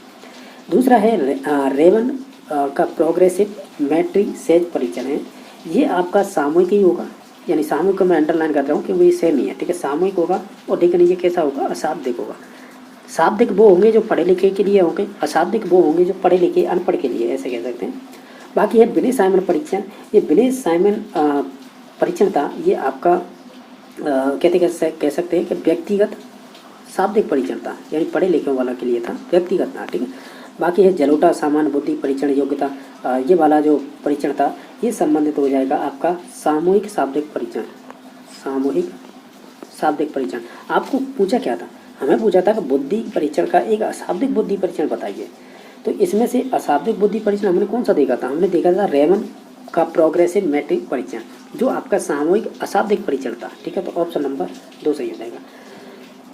ध्यान रखना है, देखो मैं आपको, अगर आपने ऑलरेडी पढ़ रखा है तो अच्छी बात है, नहीं तो आपको बुद्धि परीक्षण के व्यक्तिगत वाले कौन से हैं बुद्धि परीक्षण और सामूहिक वाले कौन से हैं। सामूहिक में भी ये भी चलता है कि शाब्दिक कौन सा है, अशाब्दिक कौन सा है और आपका मिश्र कौन सा है। ये परीक्षा में इसी में नहीं, रीट हो गई, यूपी टेट हो गया, आपके एमपी टेट हो गया, या आपके अन्य परीक्षाओं में पूछे हुए क्वेश्चन है। अगर राजस्थान की बात करें तो यहाँ पे RPSC first grade second grade की परीक्षा होती है, टीजीटी पीजीटी की, वहाँ पर पूछे जाते हैं इस प्रकार के क्वेश्चन। क्वेश्चन नंबर नेक्स्ट देख लेते हैं कि वाइगोत्स्की के अनुसार है वह भाषण जो स्वयं की ओर निर्देशित करता है वो कहलाता है, उसे हम प्राइवेट स्पीच कहेंगे, जिसे निजी भाषा बोलते हैं। हालांकि एक बात करेंगे यहाँ पे, जब आप वाइगोत्स्की की बात करते हैं, मोस्टली वाइगोत्स्की में SEL पूछा जाता है, यानी ये बात कहते हैं कि जो भी हम सीखते हैं वो समाज से सीखते हैं, यानी सामाजिक अंतक्रिया से, सोशल इंटरेक्ट से। सी का मतलब हो जाता है कल्चरल, हम जो भी चीज़ें सीखते हैं हमारे कल्चर का प्रभाव रहता है, ये भी बात सही है। L का मतलब होता है लैंग्वेज, इन्होंने भाषा की बात की है, ठीक है, कि इंटरेक्ट करके हम भाषा सीख सकते हैं, यानी ये तीनों ही आपस में संबंधित होते हैं। साथ ही साथ इन्होंने एक चीज़ और कही थी कि आपके जो स्पीच होती है बच्चों की वो 3 प्रकार की होती है। पहली होती है सोशल, दूसरी होती है आपकी प्राइवेट, तीसरी होती है आपकी साइलेंट। ठीक है, मैं यहाँ पर शुद्ध लिख नहीं पा रहा हूँ क्योंकि ये मोबाइल की स्क्रीन है। साइलेंट इनर स्पीच बोल सकते हैं, ठीक है, मैं बोल के बताता हूँ। पहली थी आपकी सोशल स्पीच, दूसरी थी प्राइवेट स्पीच, तीसरी थी साइलेंट इनर स्पीच। जो सोशल स्पीच होती है इसमें क्या होता है कि हम टूटे फूटे शब्दों में दूसरों से बात करना होता है बच्चे का, और जिसकी उम्र मानी जाती है करीबन 2 वर्ष। प्राइवेट स्पीच का मतलब होता है 3 वर्ष से लेकर शायद 5 वर्ष होता है, और इसमें मतलब होता है कि बच्चे स्वयं से बातें करना, निजी स्वयं से बात करना, यानी निजी बात करना, ये सभी शब्द आते हैं। जैसे खुद को डायरेक्शन देने के लिए बात करना, या बोल कर बोलना, और या स्वयं के जो आपकी बात है, यानी जो आपकी बात करने का तरीका है, जो हमारी सोच और व्यवहार को दिशा देता है। इस प्रकार के अगर ये कथन आते हैं तो ये आपके प्राइवेट स्पीच से संबंधित होते हैं। बाकी साइलेंट इनर स्पीच होती है, ये संबंधित होती है मन में ही सोचते रहते हैं बच्चे, क्योंकि इनकी उम्र होती है 7 के करीब होती है। ठीक, तो ये 3 प्रकार के बुद्धि के इनर स्पीच के, या कह सकते हैं बच्चों में किस प्रकार भाषा बोलते हैं उनसे संबंधित है। ठीक है, तो इसका राइट आंसर निजी स्पीच हो जाएगा, या निजी भाषा या भाषण बोल सकते हैं, तो ऑप्शन नंबर 2 सही हो जाएगा। और क्वेश्चन नंबर नेक्स्ट है, ये कह रहा है कौन सी शिक्षा अधिगम पद्धति बाल केंद्रित है और एवं प्रगतिशील शिक्षा में सम्मिलित नहीं की जाती है। देखो, बाल केंद्रित विधियाँ अलग होती हैं, और देखा जाए अबाल केंद्रित बोल सकते हैं या मनोवैज्ञानिक विधियाँ बोलते हैं, वो 3-4 ही होती हैं, तो मोस्टली उन्हें याद रखें, बाकी बाल केंद्रित हो जाती हैं। जैसे प्रायोजना विधि, बच्चा खुद करके सीखता है, जिसमें प्रोजेक्ट दिए जाते हैं, तो ये बाल केंद्रित हो जाएगी। समस्या समाधान में समस्या देंगे बच्चे, वो खुद ही करेगा सॉल्व, तो निश्चित तौर से बाल केंद्रित हो जाएंगे। प्रयोगात्मक कोई भी प्रयोग देंगे, बच्चा खुद से करके लाता है, तो हम कहेंगे ये सभी, यानी बच्चा खुद करके सीख रहा है, मेनली बात ये है। बाकी भाषण तो टीचर देता है, और जो भाषण देता है तो वो तो एक्टिव है, और जो बाकी सुन रहे हैं वो इनएक्टिव है। ठीक है, तो इस वजह से हम मनोवैज्ञानिक विधि मानते हैं, तो ऑप्शन नंबर सी सही हो जाएगा। बाकी सभी विधि ये मनोवैज्ञानिक थी। ठीक है, और जो आपकी भाषण है वो मनोवैज्ञानिक विधि थी। क्वेश्चन नंबर नेक्स्ट है, ये कह रहा है निम्नलिखित में से कौन सा ऐसा कारक है जो व्यक्तिगत भिन्नताओं को प्रभावित करने वाले वंशानुगत कारकों को सम्मिलित नहीं करेंगे। इसमें से कौन सा कारक है। देखो, ये अच्छा क्वेश्चन पूछा है। यानी वंशानुगत का मतलब होता है कि आपके बायोलॉजिकल जो भी चीज़ें हैं पेरेंट्स से आपके अंदर आती हैं, या पेरेंट्स हैं वो उनके जो पिताजी रहे हैं तो निश्चित तौर से पेरेंट्स रहे होंगे, उनसे विशेषता आती है, ये पीढ़ी दर पीढ़ी चलता रहता है। तो ऐसी कौन सी व्यक्तिगत भिन्नताएं हैं जो वंशानुगत के कारकों को सम्मिलित नहीं करेंगे। जैसे आपके पिताजी की जो संरचना स्ट्रक्चर है उसी प्रकार की आपकी आँख नाक ये चीज़ें बन के आती हैं, तो निश्चित तौर से ये होता है वंशानुगत। बुद्धि की बात करें अगर, निश्चित तौर से हमें ये कहते हैं समान प्रतिमान का नियम पढ़ते हैं डेवलपमेंट में, तो उसमें क्या होता है, जैसे पेरेंट्स है उसके जैसे बच्चे की बुद्धि लब्धि आ गई, यानी उसी प्रकार की बुद्धि है, सार बुद्धि है, जैसे माता पिता उसे आ रहे तो निश्चित तौर से बच्चा भी हो जाएगा, तो इसे समान प्रतिमान का नियम कहेंगे। यहीं पे एक नियम ऑर्डर हो जाता है, जैसे बोलते हैं प्रतिमान बोल दो, या विपरीत लक्षणों वाले, जैसे प्रतिगमन भी बोलते हैं या प्रतिमान बोल सकते हैं, तो निश्चित तौर से वो इसी के अंतर्गत आता है, यानी समान आने वाले गुण और एक है विपरीत लक्षण आने वाले, तो इसी में आ जाते हैं दोनों। अभिक्षमता का मतलब होता है ये जन्मजात होती है, यानी ये आप एक सकते हैं कैपेसिटी बोल सकते हैं, ये आपकी जन्मजात होती है, जिसे इंग्लिश में एप्टीट्यूड बोलते हैं। ठीक है, तो एप्टीट्यूड जन्मजात होती है। ठीक है, एक है अभिवृत्ति। अभिवृत्ति एप्टीट्यूड होता है, इसे अर्जित किया जाता है वातावरण से। ठीक है, तो हमें पूछा था कौन सा वंशानुगत, यानी जैसे पेरेंट्स से वो लक्षण हमारे अंदर नहीं आते हैं, वो होंगे अभिवृत्ति। अभिवृत्ति होती है वो अर्जित होती है, वातावरण में रह करके सीखी जाती है, समाज में रह के, तो ऑप्शन नंबर 4 सही हो जाएगा। बाकी जो 3 ऑप्शन थे वो आपके जन्मजात से संबंधित थे, यानी वंशानुगत से। नेक्स्ट क्वेश्चन नंबर है आपका 19 नंबर। इसमें कह रहा है कि थॉर्नडाइक के बिल्ली पर सीखने के प्रयोग एक विशिष्ट व्यवहार को सीखने के लिए किस प्रकार के अभिप्रेरक का उपयोग किया गया था।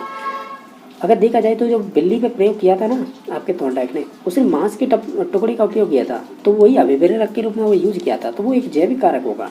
यानी जैविक आप कह सकते हैं अभिप्रेरक होगा, यानी बायोलॉजिकल मोटिव होगा। तो ऑप्शन नंबर 1 सही होगा। इसमें और कोई सोचने की ज़्यादा ज़रूरत नहीं कि सामाजिक होगा कि बाह्य होगा या वातावरणीय होगा, ठीक है।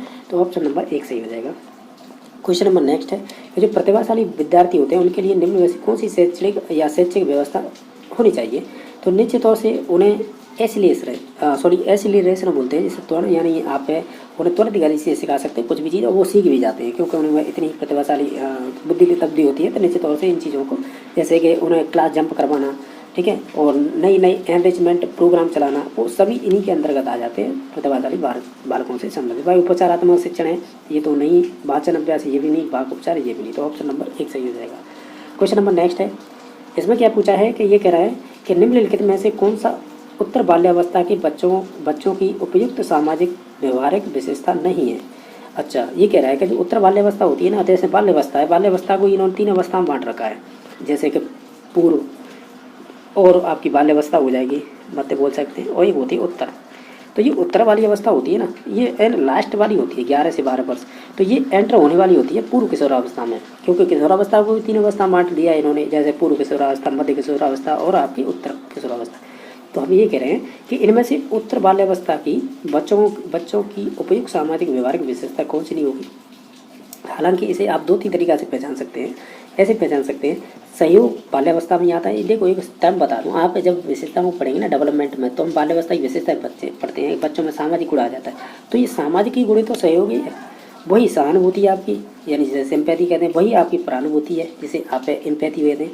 अहम केंद्रता है ना, ये तो आपकी संबंधित होती है जीन प्याजे के दूसरे नंबर की अवस्था आती है, जैसे प्री ऑपरेशनल स्टेज बोलते हैं। ये 2 से 7 वर्ष की उम्र होती है ना, उसकी एक विशेषता है ये तो अहम केंद्रता, ठीक है। यानी बच्चे हैं दूसरों के नज़रिए, सोच, उनमें कोई मतलब ये है कि उनकी इग्नोर करता है उन चीज़ों को, ठीक है। जो वो कहता है वो सही है, बाकी सब गलत है, ठीक है। तो ऑप्शन नंबर इसका 4 सही हो जाएगा। बाकी ये तीनों विशेषताएं बाल्यावस्था की थी। क्वेश्चन नंबर आपका 22वां, इसमें कह रहा है निम्नलिखित में से कौन सा एक निबंधात्मक प्रकार के प्रश्नों का एक रूप नहीं है। तो देखो जब आप है देखो ये चीज़ें जब आप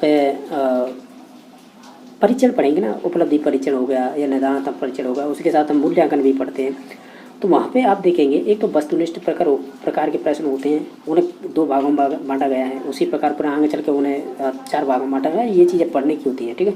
तो हम ये बता रहे हैं कि जो निबंधात्मक परीक्षा होती है उनमें प्रकार क्या क्या होते हैं। एक तो वर्णनात्मक परीक्षा होती है, जिसे आप डेस्क्रिप्टिव बोलते हैं। विश्लेषणात्मक होती है, एनालिटिकल क्वेश्चन होते हैं। इसी में आपके आलोचनात्मक क्वेश्चन आते हैं, जिसे आप क्रिटिकल बोल सकते हैं। लेकिन जो प्रत्याविज्ञानात्मक है ना, ये वस्तुनिष्ठ का एक प्रकार है, ठीक है, ये ध्यान रखना है। और जबकि हमें क्वेश्चन निबंधात्मक का पूछा था कि इसमें से निबंधात्मक प्रश्नों का एक प्रकार नहीं है, तो वो ऑप्शन नंबर सी सही हो जाएगा। प्रत्याविज्ञानात्मक ये वस्तुनिष्ठ के प्रकार होते हैं। वस्तुनिष्ठ में 2 प्रकार के आते हैं, एक तो होते हैं प्रत्याविज्ञानात्मक, एक होते हैं प्रत्यास्मरण वाले। प्रत्यास्मरण को रिकॉल बोलते हैं वाले क्वेश्चन, और रिकॉग्नाइजेशन या जिसे हम प्रत्याविज्ञान बोलते हैं, इसमें आते हैं आपके जैसे रिक्तस्थान वाले, रिक्तस्थान तो नहीं, मैच वाले आएंगे, और आपके मैच वाले यानी मैच करने वाले, मिलाने वाले, और साथ ही मल्टीपल चॉइस क्वेश्चन आ जाएंगे, ठीक है, और सादृश्य वाले आ जाएंगे, ठीक है, और भी प्रकार होते हैं वो आ जाएंगे, ठीक है। तो ये आपके वस्तुनिष्ठ से संबंधित हो जाएगा, ऑप्शन नंबर सी या 3 नंबर। बाकी सब ये निबंधात्मक से संबंधित है। क्वेश्चन नंबर नेक्स्ट है कि पावलर के या पेवलर को पावलर भी बोलते हैं, यहाँ पर पेवलर लिख दिया है कि अधिगम सिद्धांत का आधार किस प्रकार की सीखना है। हमेशा ध्यान रखना, जब भी पावलर आए आप तो सी आप ध्यान रखना, इसे बोलते हैं कंडीशन रेस्पॉन्स। यानी उन्होंने हमेशा शास्त्रीय अनुबंधन की बात की है, कंडीशन की बात की है, यानी किसी के साथ किसी का अनुबंध कर देते हैं तो निश्चित तौर से अनुक्रिया उसी के हिसाब से होने लग जाती है। जैसे कुत्ते की पैरोटिड ग्लैंड पर जब उन्होंने प्रयोग किए थे, हालांकि प्रयोग तो कुछ और पर कर रहे थे, उन्होंने तो ये खोज दिया था, इसी के लिए उन्हें नोबेल भी मिल गया था। लेकिन ध्यान रखना है, जब पैरोटिड ग्लैंड पर वो प्रयोग कर रहे थे तो उन्होंने क्या किया था कि मांस के टुकड़े के साथ घंटी की आवाज़ दी, तो ये निश्चित तौर से वो एक अनुबंधित अनुक्रिया करवा ली थी उन्होंने। कह सकते हैं एक उद्दीपक अलग से भोजन के साथ ऐड कर दिया, उसे बोलते हैं कंडीशन, यानी अनुबंधित करना। तो ये सी आर थोड़ी है अनुबंधित से संबंधित हो जाएगी, तो ऑप्शन नंबर बी सही हो जाएगा। क्वेश्चन नंबर नेक्स्ट है कि समीपस्थ विकास का क्षेत्र, इसे ZPD बोलते हैं, जोन ऑफ प्रॉक्सिमल डेवलपमेंट। ये आपके वाइगोस्की से संबंधित है। वाइगोस्की से संबंधित तो हमने और भी बात कर ली थी ऊपर क्वेश्चनों में, आपको मालूम होगा। बाकी एरिक्सन ने मनोसामाजिक सिद्धांत दिया था, कोलबर्ग ने मॉडल थ्योरी दी थी, जिसे आप बोलते हैं नैतिक विकास सिद्धांत। जीन पियाजे ने आपका संज्ञानात्मक सिद्धांत दिया था, जिसे आप कॉग्निटिव डेवलपमेंट थ्योरी बोलते हैं। क्वेश्चन नंबर 25 है, कौन सा कारक है जो अधिगम को नकारात्मक रूप से कह सकते हैं प्रभावित करेगा। इसमें से आप देखिएगा, इसमें नकारात्मक रूप से प्रभावित करेगा वो ऑप्शन चूज करना है। तो आप देखिएगा जैसे कि अभ्यास, तो ये तो पॉजिटिव बात है, इच्छा शक्ति ये भी पॉजिटिव, मोटिवेशन पॉजिटिव है, जो थकान है वो हो जाएगी नेगेटिव। तो ऑप्शन नंबर 4 सही हो जाएगा। क्वेश्चन नंबर नेक्स्ट है कि जब एक बच्चे को नैतिक विकास एक अच्छा लड़का या अच्छी लड़की घोषित करने की इच्छा पर आधारित होता है तो इसे नैतिकता का संबंध कहेंगे। ये ध्यान रखना, जब आप इस थ्योरी को देखेंगे यानी स्टेटमेंट को, ये संबंधित है आपके कोलबर्ग से, लॉरेंस कोलबर्ग से। उन्होंने दिया था नैतिक विकास सिद्धांत। उन्होंने 3 लेवल बताए थे, जैसे लेवल 1, लेवल 2, लेवल 3। इनको फिर भी 2-2 उप अवस्थाओं बांटा रखा था, 1-2 नंबर की। फिर लेवल 2 में फिर 2 अवस्थाएं जिसे 3 और 4 नंबर की बोलते हैं। इसी प्रकार लेवल 3 है, इसको 5 और 6 नंबर की अवस्था बोलते हैं। जो 2 नंबर का लेवल होता है ना, उसमें आता है आपका एक्सचेंज का, यानी जिसमें गुड गर्ल और नाइस बॉय होता है।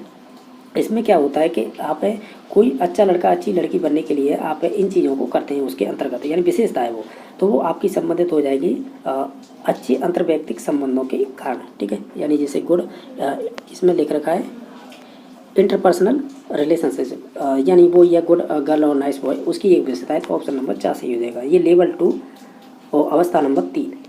ठीक है, ये पूछा है, यानी आप कह सकते हैं 3 लेवल थे और 6 स्टेज थी। ये आपके लॉरेंस कोलबर्ग का नैतिक विकास सिद्धांत से संबंधित क्वेश्चन पूछा गया था। क्वेश्चन नंबर नेक्स्ट है विकास। विकास से 2-3 क्वेश्चन आते हैं हर बार। जैसे विकास की प्रक्रिया आरंभ होती है तो हम कहेंगे जो आपका गर्भधारण होगा ना, उसी से स्टार्ट हो जाएगी और मृत्यु तक चलेगी। तो ऑप्शन नंबर सी सही हो जाएगा। जिसमें जैसे गर्भधारण से परिपक्वता तक ये गलत है, जन्म से परिपक्वता तक ये भी गलत है, जन्म से मृत्यु तक ये भी गलत है। हम कहेंगे जो आपका गर्भधारण होगा उससे लेकर, जैसे गर्भधारण को यहाँ पर कॉन्सेप्शन टू डेथ का है, तो ऑप्शन नंबर सी सही हो जाएगा। क्वेश्चन नंबर नेक्स्ट है कि 90 से 110 बुद्धि प्रसार किस बौद्धिक श्रेणी का प्रतिनिधित्व करती है। तो ये आपके एवरेज बच्चे होते हैं, जिसे हम बोलते हैं औसत बालक, ये उनकी विशेषता होती है। ठीक है, और इसका ऑप्शन नंबर 1 सही हो जाएगा। अगर टर्मन की टर्मन की सारणी पढ़ेंगे बुद्धि लब्धि की, तो उसमें देखना, तो ये आपके कह सकते हैं प्रकार बताएं। अगर इससे 110 से 120 होगी तो वो इससे औसत से अधिक हो जाएंगे, यानी एवरेज एबव बोल सकते हैं। यानी ऑप्शन नंबर देखो, ये देख रहे हैं above, 3 number option above average. इससे ऊपर जाएंगे तो फिर सुपीरियर हो जाएंगे, फिर वेरी सुपीरियर, फिर होंगे प्रतिभाशाली। इस प्रकार के डिवाइड कर रखे हैं। इससे नीचे भी प्रकार भी दे रखे हैं, जड़ बुद्धि और आपके मंद बुद्धि प्रकार के, तो वो आप जब सारणी पढ़ेंगे तो उसके अंतर्गत आ जाएगा। क्वेश्चन नंबर 29 है, समाजीकरण की प्रक्रिया में साथियों का प्रभाव है उत्तर बाल्यावस्था के नाम से, यानी उत्तर बाल्यावस्था के किस नाम को संदर्भित नहीं करता है। देखो, जब बाल्यावस्था की बात आ जाए तो दलायु, जैसे गैंग एज बोलते हैं, अनुरूपता की आयु यानी एक ही जैसी उम्र के बच्चे, वो भी आ जाएगी। खेल आयु या प्ले एज बोलते हैं, तो ये भी इसी की विशेषता है। संक्रमण आयु होती है, बच्चा है उत्तर बाल्यावस्था से प्रवेश कर गया है पूर्व किशोरावस्था में। ठीक है, इसे ही बोलते हैं संक्रमण काल या संक्रमण आयु बोलते हैं, जिसे ट्रांजिशन एज बोलते हैं। तो ऑप्शन नंबर इसका डी सही हो जाएगा, यानी 4 नंबर का ऑप्शन। क्वेश्चन नंबर 30 है, इसमें पूछा है इन निम्न में से कौन सा कथन विकास के संदर्भ में सही नहीं है। विकास से संबंधित मैंने बताया 2 से 3 क्वेश्चन आते हैं, तो आप देख सकते हैं इसमें कौन सा होगा। विकास में प्रकार्यात्मक परिवर्तन होती है, यानी आपके शरीर के अंदर निश्चित नहीं है कि आपके हाथ का ही विकास हो, हाथ के साथ दूसरे हाथ का भी होगा, सिर का भी होगा, आपके पैरों का विकास होगा, यानी ये फंक्शनल होता है, शरीर के सभी भागों में विकास होता है। ये बात तो सही है। दूसरा ऑप्शन है विकास का प्रतिमान पैटर्न होता है, वो पूर्वानुमेय होता है, ये भी बात सही है। विकास के कुछ ऐसी अनुक्रियाएं होती हैं या पैटर्न होते हैं जिनका आप प्रेडिक्टेबल कर सकते हैं। जैसे बच्चा जन्म लेगा, निश्चित तौर से पहले वह घुटनों के बल चलेगा, फिर घुटनों पर यानी पैरों पर खड़े होने की कोशिश करेगा, खड़ा हो जाएगा तो चलने की कोशिश करेगा। तो ये एक पैटर्न है, ये से सब फॉलो करेंगे। ठीक है, चाहे वो आपका भारत में जन्मा हो बच्चा या अन्य देश में जन्मा हो, ये पैटर्न सभी जगह फॉलो होता है। तो हम इसे क्या कर सकते हैं, प्रेडिक्टेबल कर सकते हैं। इसके साथ 4-5 चीज़ें और आती हैं, मैंने तो आपको एक ही एग्जांपल दिया है। बाकी 3 नंबर ऑप्शन है, सभी बच्चों का विकास है वो एक समान होता है, ये गलत है। हम ये कहते हैं कि जो बच्चों का विकास होता है ना, वो व्यक्तिगत भिन्नता पर डिपेंड करता है, यानी व्यक्तिगत भिन्नता मतलब इंडिविजुअल डिफरेंस होते हैं, यानी हर बच्चे का विकास है, किसी का न पहले किसी का थोड़ा बाद में, यानी ये डिपेंड करता है व्यक्तिगत भिन्नता पर। तो ये व्यक्तिगत भिन्नता पर डिपेंड करता है, जबकि ये कह रहा है कि एक समान होता है, तो ये गलत हो जाएगा। बाकी ये विकास सामान्य से विशिष्ट होता है, तो ये बात सही है, यानी ऑप्शन नंबर इसका 3 गलत हो जाएगा। बाकी सभी ऑप्शन इसके सही थे। तो इस प्रकार हमने 30 क्वेश्चन किए। आपके कितने 30 में से सही थे आप कमेंट करके बता सकते हैं। बाकी अगर किसी क्वेश्चन को लेकर डाउट है तो नीचे तौर से कमेंट करके बता देना। ठीक है, बाकी वीडियो देखने के लिए धन्यवाद।